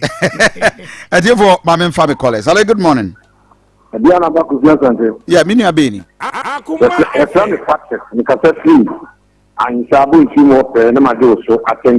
Patrick, quick one. Now your monitor your time no. Medase, yanko. Okay. Kofi, kakra me kan say yebema MPP for Asante. Asante man yaketi pa. Yaketi. Ese empenifo tu na mo papa. Because awon ya ni pesami kumiya eneku wa Asante mamwa. Na nkamu amodi yes justice for Kofi for secretary na nkiyasi yi ne tutwe. Okay, Medase, hello, good morning. Who are you? Hello? Kojanti bimle. Ojo maminti o. Kofi na bako de. Nyame adom me ho ye. Ode me ya ni chief na ni na ko dem o Roman so dem na me ko bom pan pama telephone pe ni na. Your time no 20 co street why na yanko. Kofi ense you bia kan ye. Kofi do baby a ya na me di no so ya okaka let's kati dey o mu so sun ge what can want sama na Kofi me bi say so we can you know to see me ho we be think dey so me about 230 and they dey count na bi count so Akuma FM so we say we ati bi a we no nkramofo omo komata we send this one and send this one and Kofi can want am say so we say the issue the first kana ya dey ko bo omo no then for the okay, me da say anopay encha kase nkoma student lawyer Afarijan we assembly member at the ma Fija is it abi omu dofu no hoye hefa Adra Seku enti Afarijan anopay good morning o san kira de wo kwada so Methodist training and pay good morning to you. Hello, good morning. Good morning. Me pacho hweni. Yeah, I'm pacho Sakodi ni Zankuwa. Sakodi ya maminti you. You, maminti chama seven iron team. That's where delegate to we want to do on Suman mai. Medasi, maminti you. Maminti na nabi so ono so sana nikachiro mse idro Montumana na lawyer Justin Kubi hukumkom. Na go vuni se trena me ya admana koka. Okona sio Kuka family. Okay. Ewo kwa that's Yanko time no senti Mr. Omanfu great leader. Mate. Kaka me pesa me kan say. Kofi ni ndisi ni ba won ha na ni na MPP dia project a wo na aye jani afo so fa eye efe de sika no go mu sika Ghana sika ye die project ye nya ma nka ewuram ndoti ne ba afali e to so nkira be kwa ya ba be wie no nkira kejeti e be to so wie na Kofi dia fa so yes, I Central Market. Meno Katango to that Asante na. Former Mama say you would more be one city crowd or Nyadi Obertono and then another down for the year. May I say hello, good morning. Who are you? Azari Bay, Maminti. Kofi, the last week, you know, for the zone, when you are a chairman, Mr. Adi Adaman.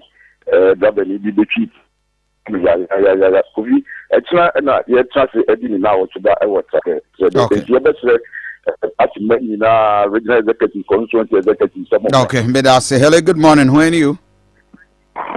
Hadie ya Ediana ba me do asimampo no akase fe ade no ede nyina yimi. Okay, mami ni na na pon papa Ediana ba na pe no nyamfo komando se wo show ni obejafo nyina wo teme fancha akase ma anya adwuma sa me so fa wo so o yi kan ni enti fa asimampo no constituency. Mami nti o yanko. Na kwate ni se o dike se ya bre MPP ni NDC o ma dada ya che o ma dada Ghana fo che se Ghana fo ye ni ama ye ho so ni anto abantia MPP ni NDC a o ma ni ntimi nkoso da se ni dike ka no o ma ni ntimi enkoso da san se obi aba wo kuna party agenda yen se ebe na jo ma tie e kunya so se ma ni MPP fo ka. Okay, me da say good morning. Who are you? Good morning, President. Yes, sir. Unia Simon Kungu ni Maminti akase mawo amemo wa paso. 7.9 Akase Solomon se echiana papa. Mi chama na kwesi obi owo bi Yankopon. Maminti o yanko. Ai Kofi Maminti chama na memo na baso bebi owo bi a. Yemi kanyina ne se anopai. Kache kwesi ti se ya na de bia Kofi mi ka se. Ye how any money we na ye MPP communicators and mo college. Omo Asante mai yi. So me interchange e wo hin so for na dia yakufo ye mo na mo de bo mo ho sa me hin se mo fada no o ye mo ba mo to aso. Okay, hello, when you? Good morning. Adaunaba. Yes, sir. Me mo chana pa you. Mama nyoso. Ana pa mo abaso na gese ku pon chala me cham communication director ko si chema me cham doctor. Na me chat 2025 president for the Christmas ni wa mo ba sa so bi. Le sa chama me chat pa no na protect ko ba na sa o graza me chat. Adaunaba. Yeah, Holly. Holly. Yes, sir. Me too. Okay, it appears menu anu nye ready. But for ahani adi afrefo ni na besi. Odike na o can be yeah. For the purposes of education. Yeah. Edana na do this so kobo form. Ewo Kumasi Airport. Me Kobi. Na opem so ewo ho. Ma Mrs. Abrada pa and a big deliver speech. Na no do some of the two bian say yewura mahama